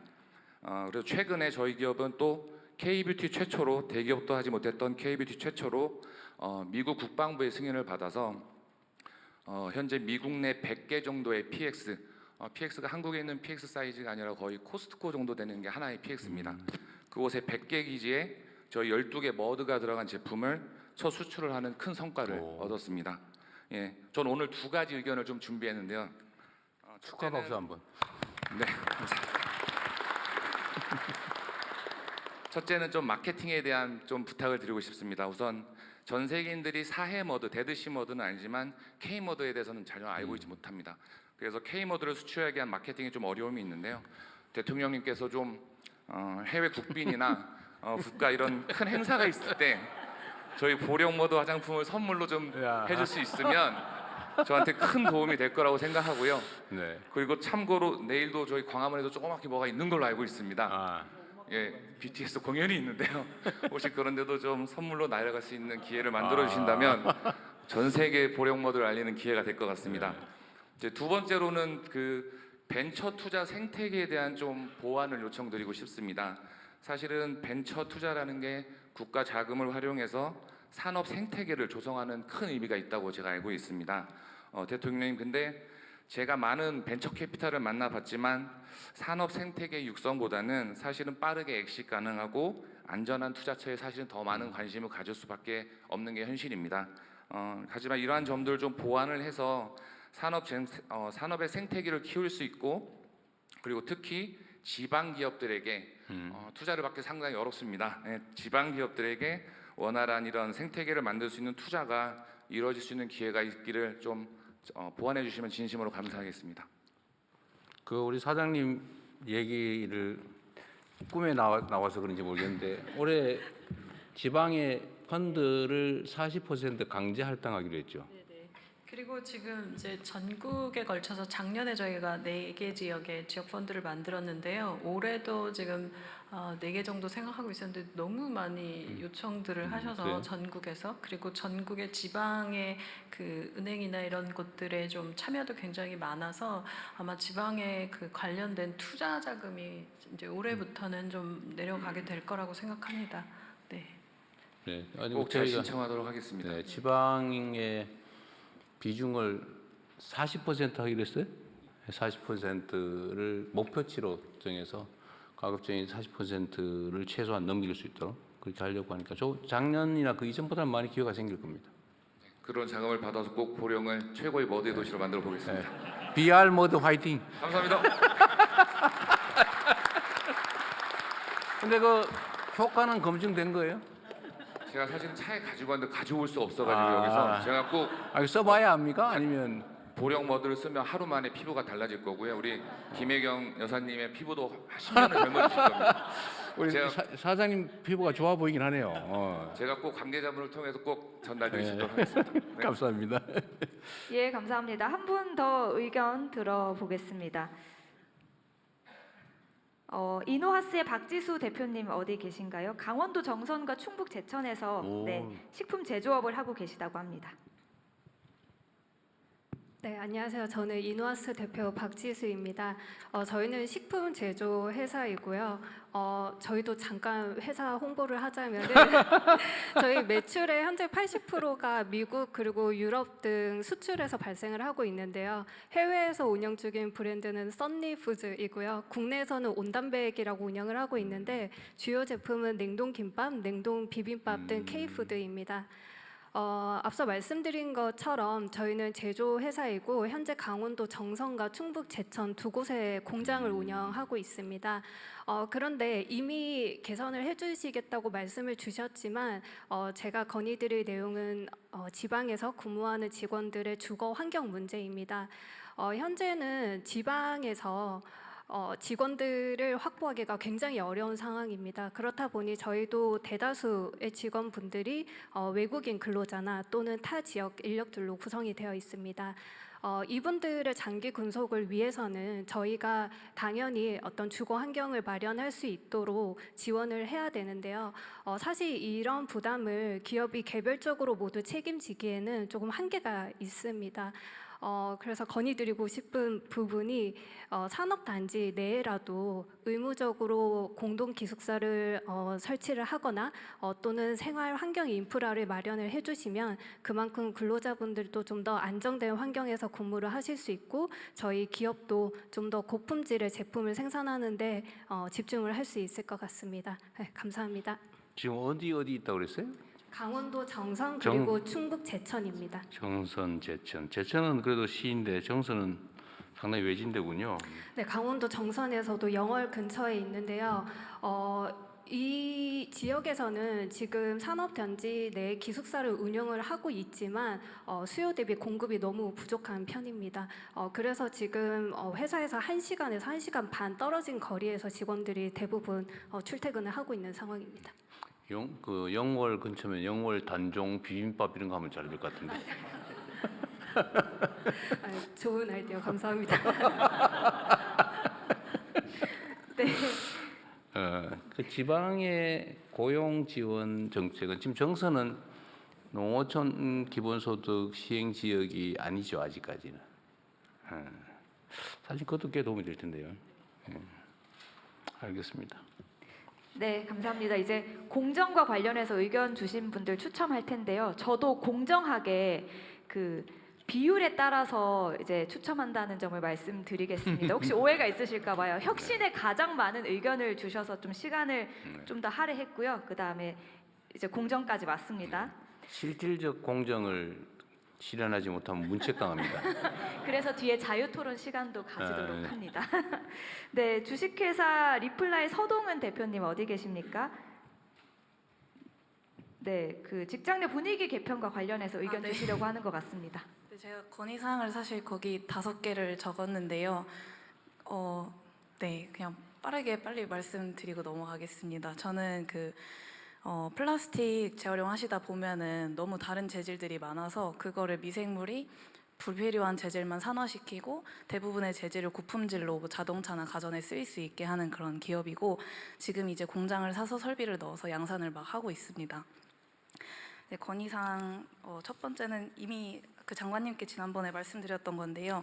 저희가 2016년부터 연구를 직접 시작하면서 지금 10년 차고 스타트업 인정 기간이 보통 7년 정도라서 사실 제가 다시 따져보니까 이제 그때 10년이라고 말씀드렸는데 15년 정도여도 괜찮을 것 같아요. 이런 하드웨어나 제조나 뭐 생명화학 분야는 사실 너무 양산부터 또 막 설비를 위한 돈만 투자해도 막 1, 2년씩 걸리거든요. 그래서 네, 그런 게 조금 다른 기업들도 억울할 수 있겠다라는 생각이 들었고, 그리고 이것도 기후부에 말씀을 드렸지만 뭐 환경 기후 테크뿐만 아니라 사실 신기술을 만들려면은 이제 이 공장을 만드는 게 새로운 공장이다 보니까 뭔가 이미 있던 거나 뭐 매출이 나거나 어떤 공식이 있는 게 아니고 다 새로 만들어야 돼서 어떤 앞서서 매출을 내기에도 시간이 너무 없고, 그렇다 보면 이제 보증기관이나 뭐 은행에서 보면 저희는 사실 신뢰도도 없고 매출도 없고 뭐 기술이랑 양상만 도전하고 있는 그런 상황인 거죠.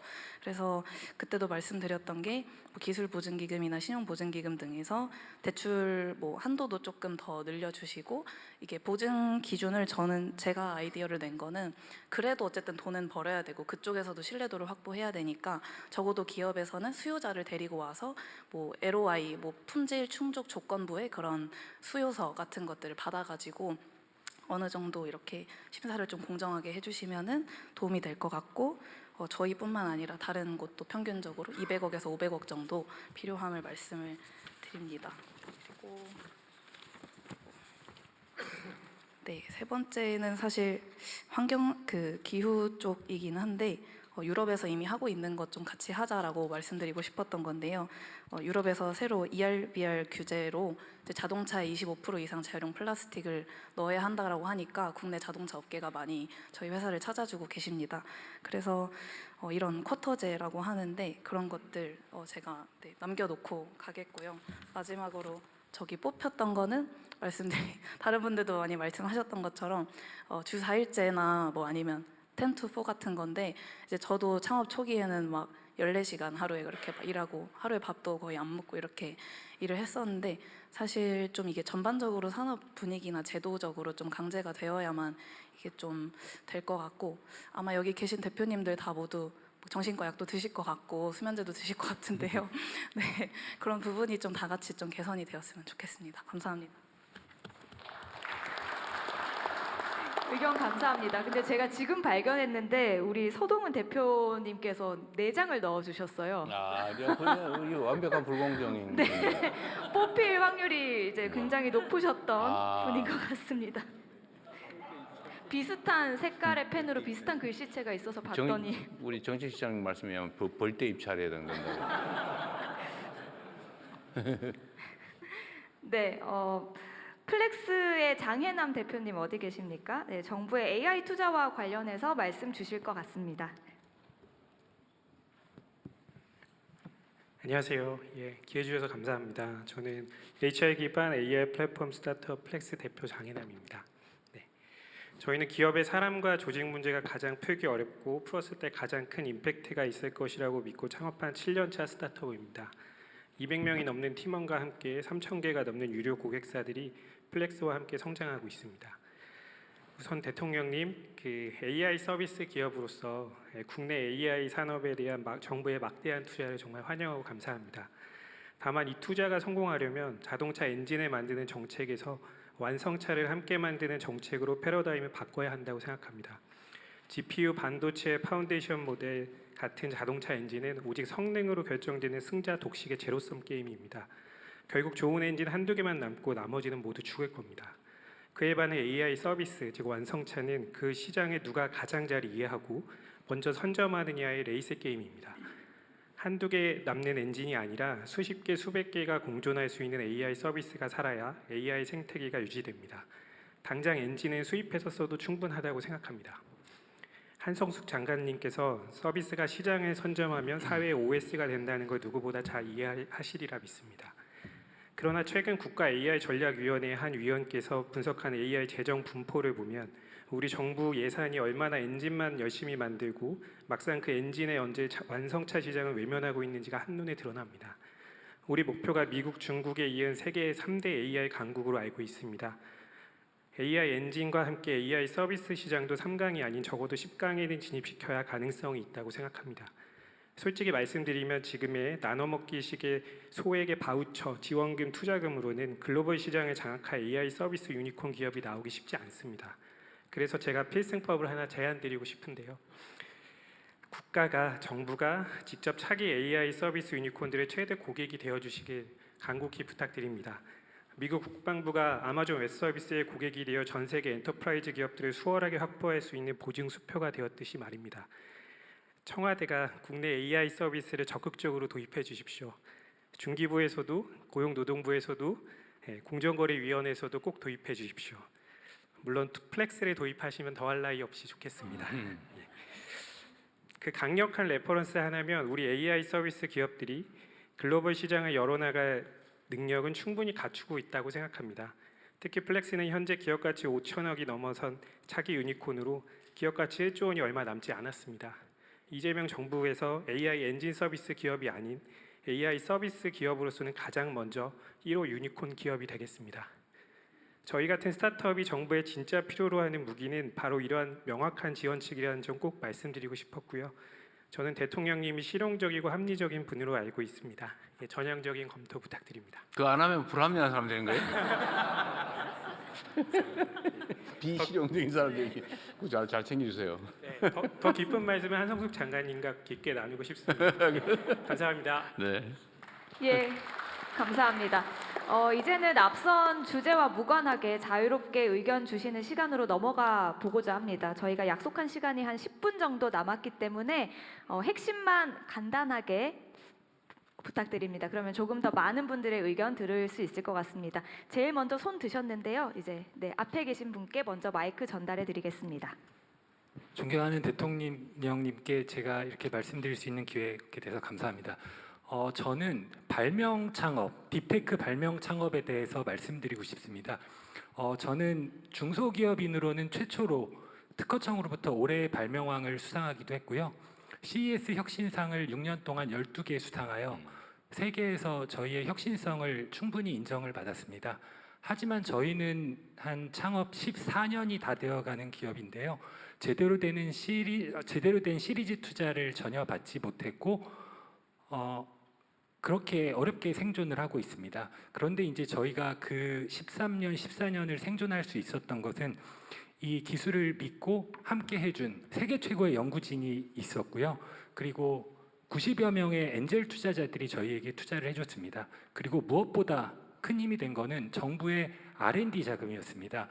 실제로 그 VC들의 모태 펀드도 다 정부에서 출자가 되지만 그 의사결정하는 과정에서 여러 가지 그 연수가 많아진 기업들을 투자를 하면은 관리가 불편해지고 혜택이 줄어들고 이런 구조들이 있습니다. 그렇기 때문에 저희 같은 발명 창업은 첫째로 그 새로운 걸로 세상을 바꾸겠다는 기술이기 때문에 시장이 도래하지 않았습니다.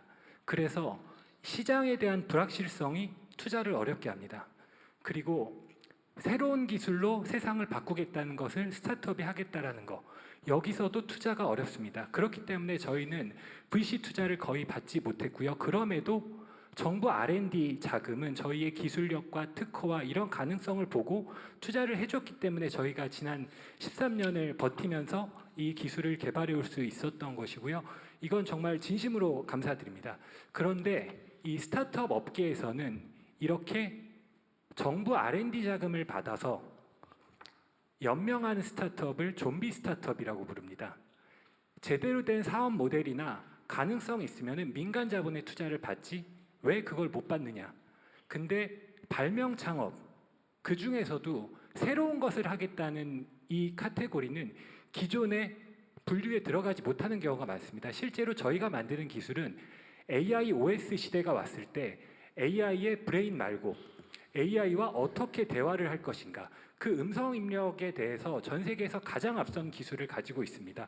저희는 이 기술을 10년 전, 그러니까 챗GPT가 나오기 5, 6년 전부터 준비해서 독보적인 특허 포트폴리오와 기술을 가지고 있지만 이런 기술을 사업화하는 데는 많은 난관들이 있기 때문에 저희가 이런 어려움을 겪고 있는 것입니다. 그리고 정부에서 하는 AI 프론티어 사업이나 이런 것들이 다 정해진 카테고리들이 있거든요. 근데 그거는 이미 존재하는 사업들, 존재하는 산업들, 모두가 예측할 수 있는 산업들의 카테고리가 분류가 됩니다. 그렇기 때문에 이 발명 기반의 아이디어로 세상을 바꾸겠다라고 하는 이런 새로운 접근들은 쉽게 지원을 받기 어려운 게 현실입니다.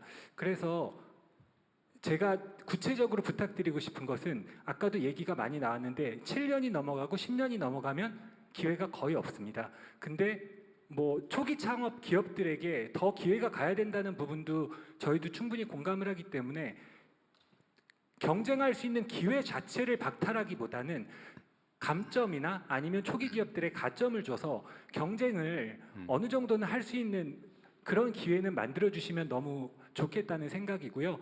그리고 저희도 이 개발 기회를 얻기 위해서 RFP를 열심히 써냈고 뭐 대기업에서도 저희를 추천해줘서 저희 RFP가 들어갔었는데 이제 저희가 원하는 RFP가 실제로 나오지 않은 이런 경험들도 많이 했습니다.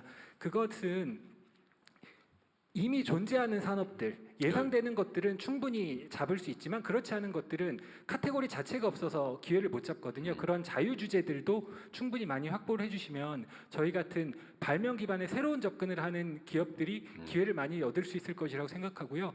저는 그 한국이 패스트 팔로워로 어떻게 보면 지금까지 열심히 근면하게 스마트하게 성장을 해왔지만 여기서 한 단계 더 도약하기 위해서는 이런 창의적인 접근, 이런 발명가들이 새로운 것들을 적극적으로 도전할 수 있는 이런 기회가 마련돼야 된다고 생각합니다. 네, 감사합니다. 네. 발명 창업 같은 특수한 영역에는 기간이 지났다고 무조건 배제하지 말고 감점을 하더라도 기회를 줘라. 네. 앞으로는 좀 더 줄여주시면 좋겠습니다. 아, 네. 좀 더 많은 사람들이 발언할 수 있게. 네. 네, 의견 듣겠습니다. 아까 여기서 안 하신 것 같아서 네 여기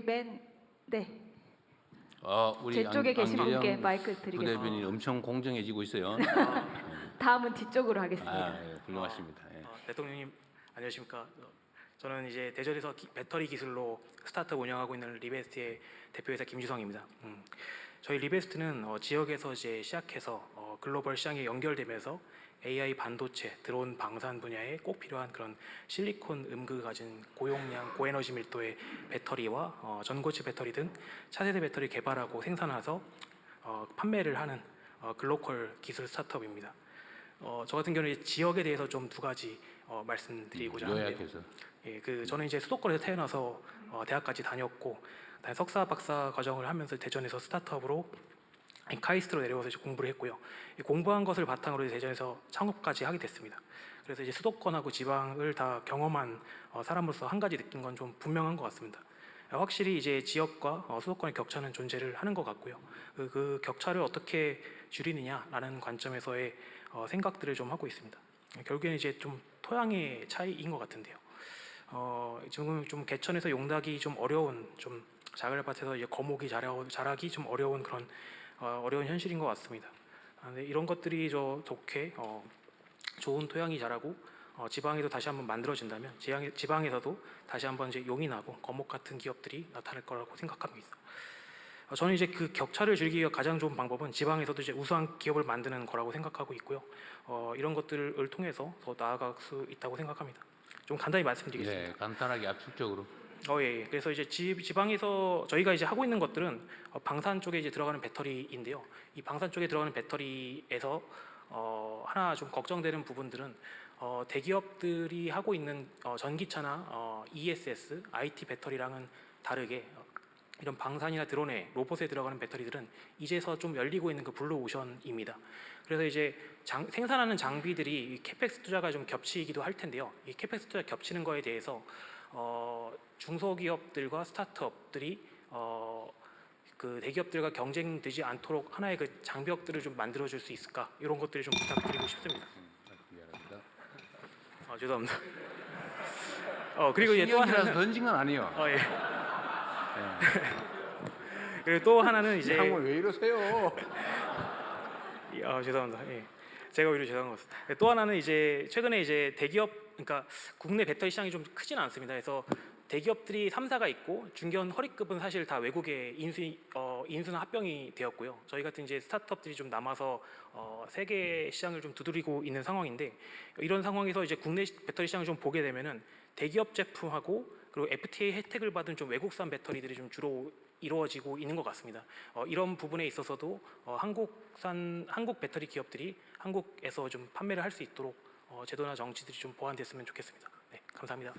네, 예. 다음에 발언하시는 분한테 한 번 더 부탁을 드리면 시간이 제한되어 있기 때문에 가능하면 압축적으로 서두 빼고 핵심적으로 얘기를 해주면 다음부터 좀 더 많은 분들의 의견을 들을 수 있을 것 같아요. 그런데 시간이 다 돼서 한 끝나버렸어요, 분만 들어야 한 될 것 분. 네. 같습니다.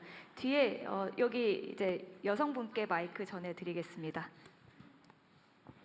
네, 안녕하십니까. 저는 그 재단법인 경청이라는 그 기술 탈취가 당했을 때 그 대기업과 중소기업 간의 기술 탈취가 있었을 때 이제 중소기업을 좀 공익적으로 지원하는 단체에서 일하고 있는 변호사입니다. 저희가 이제 좀 이제 느끼는 거는 제도가 이제 개선이 되지만 그 제도 개선의 실효성에 대한 고민을 제가 좀 요즘에 해보고 있었습니다. 그 최근에 방위 사업 관련한 기술 침해 이제 피해를 입은 그 기업이 2심을 다 패소하고 사실 오셨습니다. 그래서 어쩔 수 없이 이제 2심을 패소하셨지만 그 사건을 들여다 보니 이제 방위 사업자와 원사업자가 체결한 그 계약에서는 기술 자료 대가가 원가 내역에 잘 포함이 되어 있습니다. 근데 원사업자와 하청업체가 그 뭐 체계 개발을 했을 때는 그 기술 자료 대가가 원가 내역에 잘 포함되어 있지 않습니다. 그랬을 때 제가 이제 상대방 변호사하고 한번 대화를 해봤는데 그 상대방 변호사가 뭐라고 말씀을 하시냐면 변호사님 방위 사업 관련해서 소송을 안 해보셨죠? 라고 하시더라고요. 그래서 제가 네, 제가 기술 소송만 하고 방위 사업은 안 해봤습니다. 라고 했더니 방위 사업에서는 이렇게 하청업체의 기술 자료는 간접 노무비에 녹아 들어간다라고 말씀을 하시더라고요. 그래서 거기에서 제가 좀 1차로 좀 놀래서 이제 저희가 사실 이렇게 지금 막 상생영역법이라든지 하도급법을 보면 저희가 비밀 유지 계약도 체결하게 돼 있고 또 기술 자료 대가도 반드시 명시하라고 되어 있지 않습니까? 근데 실제 방위 사업에는 하청업체의 기술 자료 대가가 조금 잘 안 돼 있는 것 같아서 이거를 좀 표준 계약을 마련을 해서 실제 기술 자료가 됐을 때 그 기술 자료 대가를 좀 잘 반영이 돼서 우리가 좀 억울하게 이런 기술을 좀 그 빼앗겼다고 생각하는 피해 기업이 없었으면 좋겠다는 생각이 좀 있었고요. 또 우리가 이제 손해배상 산정을 할 때 앞에 기업분들이 많이 말씀을 하셨는데 우리가 이제 산업통상자원부 가이드라인을 보면 그 기준이 전통적인 기준이 손익접근법이랑 시장접근법이랑 조금만. 네네네 원가계산법이 그렇게 있는데 이게 좀 우리 잠재적 미래 가치를 조금 해주는 실물 옵션 접근법도 저희가 미국 사례를 좀 공부를 해서 가이드라인을 좀 개정해 주셨으면 하는 바람입니다. 감사합니다. 나중에 문서로 좀 내보세요. 네, 시간 관계상 모든 분들께 발언 기회를 드리지 못하는 점 양해 부탁드리고요. 저희가 서면 의견서 자리에 비치해 드렸습니다. 꼭 작성해서 나가실 때 자리에 두고 가시면 되겠습니다. 여러분이 주신 소중한 의견 꼼꼼히 검토해서 답변 드릴 수 있도록 하겠습니다. 블록별로 안 한 데가 있으면 한두 분만 더 하세요. 여기 가운데는 많이 하셨고요. 많이 했고 저 뒤에 오른쪽에 네. 안 한 것 같아요. 저기 맨 끝에 그 안에 파란색 옷 입으신 분 마이크 전해드리겠습니다. 네, 간단하게. 네. 네, 반갑습니다. 저는 컬러풀하고 예쁜 생활용품 만든 리빙 크리에이터 대표 성원중이라고 합니다. 그 한류나 K 드라마, K 컨텐츠가 인기가 참 많은데요. 뭐 K 데몬 헌터스만 봐도 그 안에 라면이 나와서 전 세계에서 열풍이 일어나는 걸로 알고 있습니다. 다만 K 뷰티의 그 영향력들이 뷰티에만 좀 한정이 되어 있는 것 같아서 사실 식품이나 패션 같은 데 많지만 저희가 하는 리빙 같은 업체는 정말 뷰티나 패션에 비하면 정말 극소수인데 드라마 이런 데서 집에 살림이나 요리, 잠자는 것들이 많이 나와서 이런 연예인이 연관된 부분을 활용해서 해외 마케팅을 할 수 있으면 참 좋은 발판이 될 것 같습니다. 네, 조 블럭이 한 분만 하고 끝내시죠. 저기 끝에요. 그러면 맨 뒤에 앉으신 그 안경 쓰신 분 마이크 전해드리겠습니다. 예.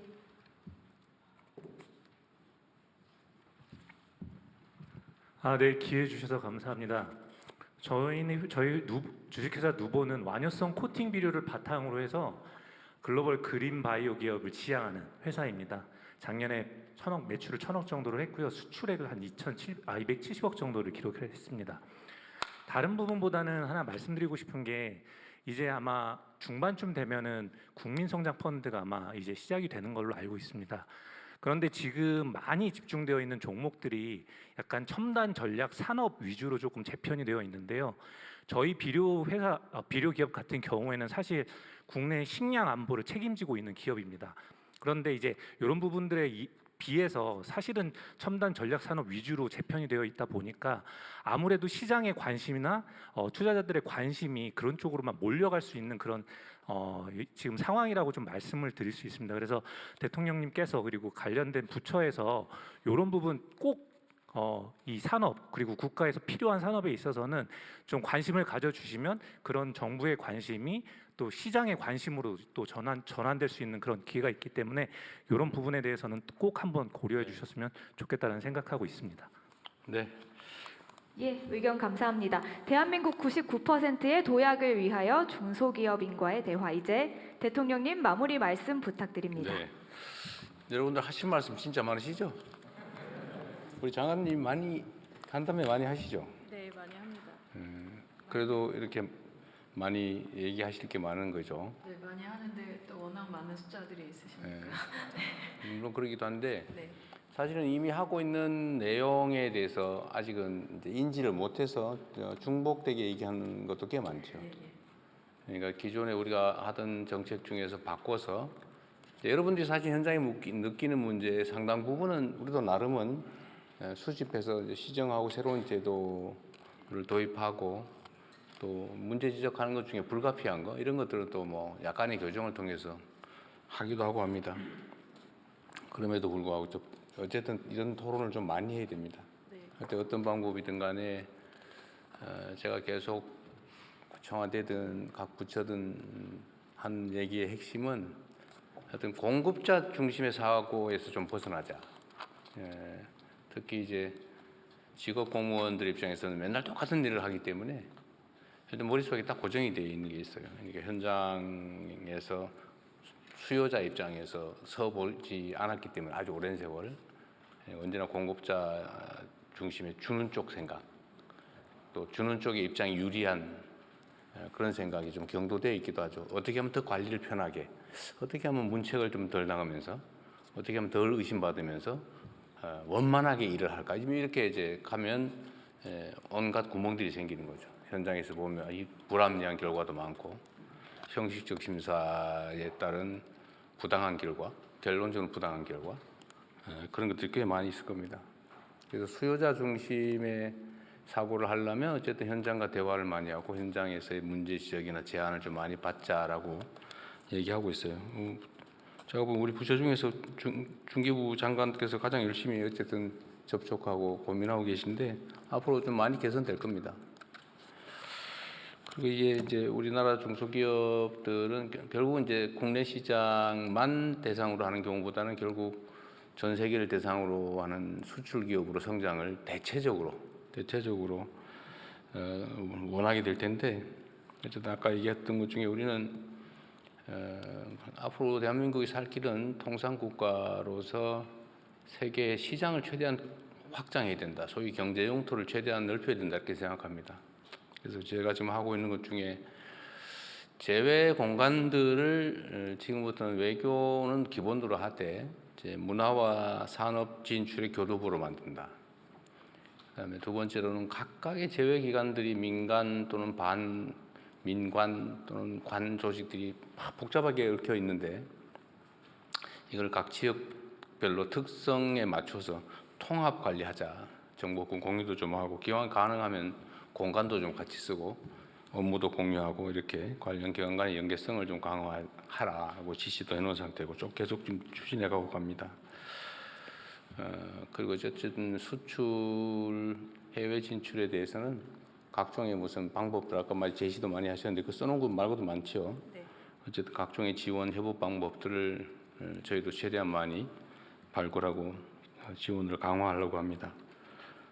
어쨌든 여러분들 현장에서 사업하시다 보면 정부가 이것만 해주면 정말로 좋겠는데 그런 것들이 꽤 있죠. 근데 그 소통 통로를 최대한 저희도 확보해 볼 테니까요.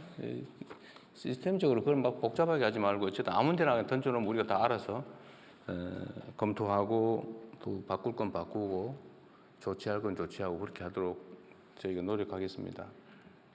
이게 아까 말씀드렸지만 어쨌든 뭐 900만 개 가까운 엄청난 대규모의 사업체를 한 부처에서 관리하다시피 하니까 쉽지가 않죠. 그래서 제가 헝클어진 머리 같다고 한 게 그냥 하고 있어요. 그냥 일에 치여서 그냥 하고 있어요. 이렇게 하면 안 된다. 그리고 앞으로는 중소기업에 대한 지원도 그야말로 생존, 한계 기업의 생존을 목숨을 부지하는 방향으로 하는 건 좀 웬만하면 하지 말자 이제는. 가능하면은 좀 전망이 있고 잠재력이 있는 부분에 지원을 해서 좀 성장할 수 있게 새싹을 좀 키울 수 있는 방향으로 하자고 지금 제가 얘기하고 있습니다. 어쨌든 뭐 중소기업부는 열려 있으니까요. 아니면 뭐 대통령실도 그렇고 각 부처들이 과거와는 좀 많이 다를 거예요. 좀 더 능동적이고 적극적으로 대응할 테니까 기대감을 가지고 과거처럼 포기하지 마시고요. 의견 많이 내주십시오. 그리고 자주 이런 기회 만드시고요. 어쨌든 긴 시간 기다리셨는데 야 이건 꼭 내가 얘기했어야 되는데 아깝다 그런 부분 많으실 텐데 써서 내주시면 저희가 실제로 다 검토해서 회신도 해드리고 정책에 반영도 합니다. 너무 실망하지 마시고 긴 시간 고생하셨습니다. 고맙습니다.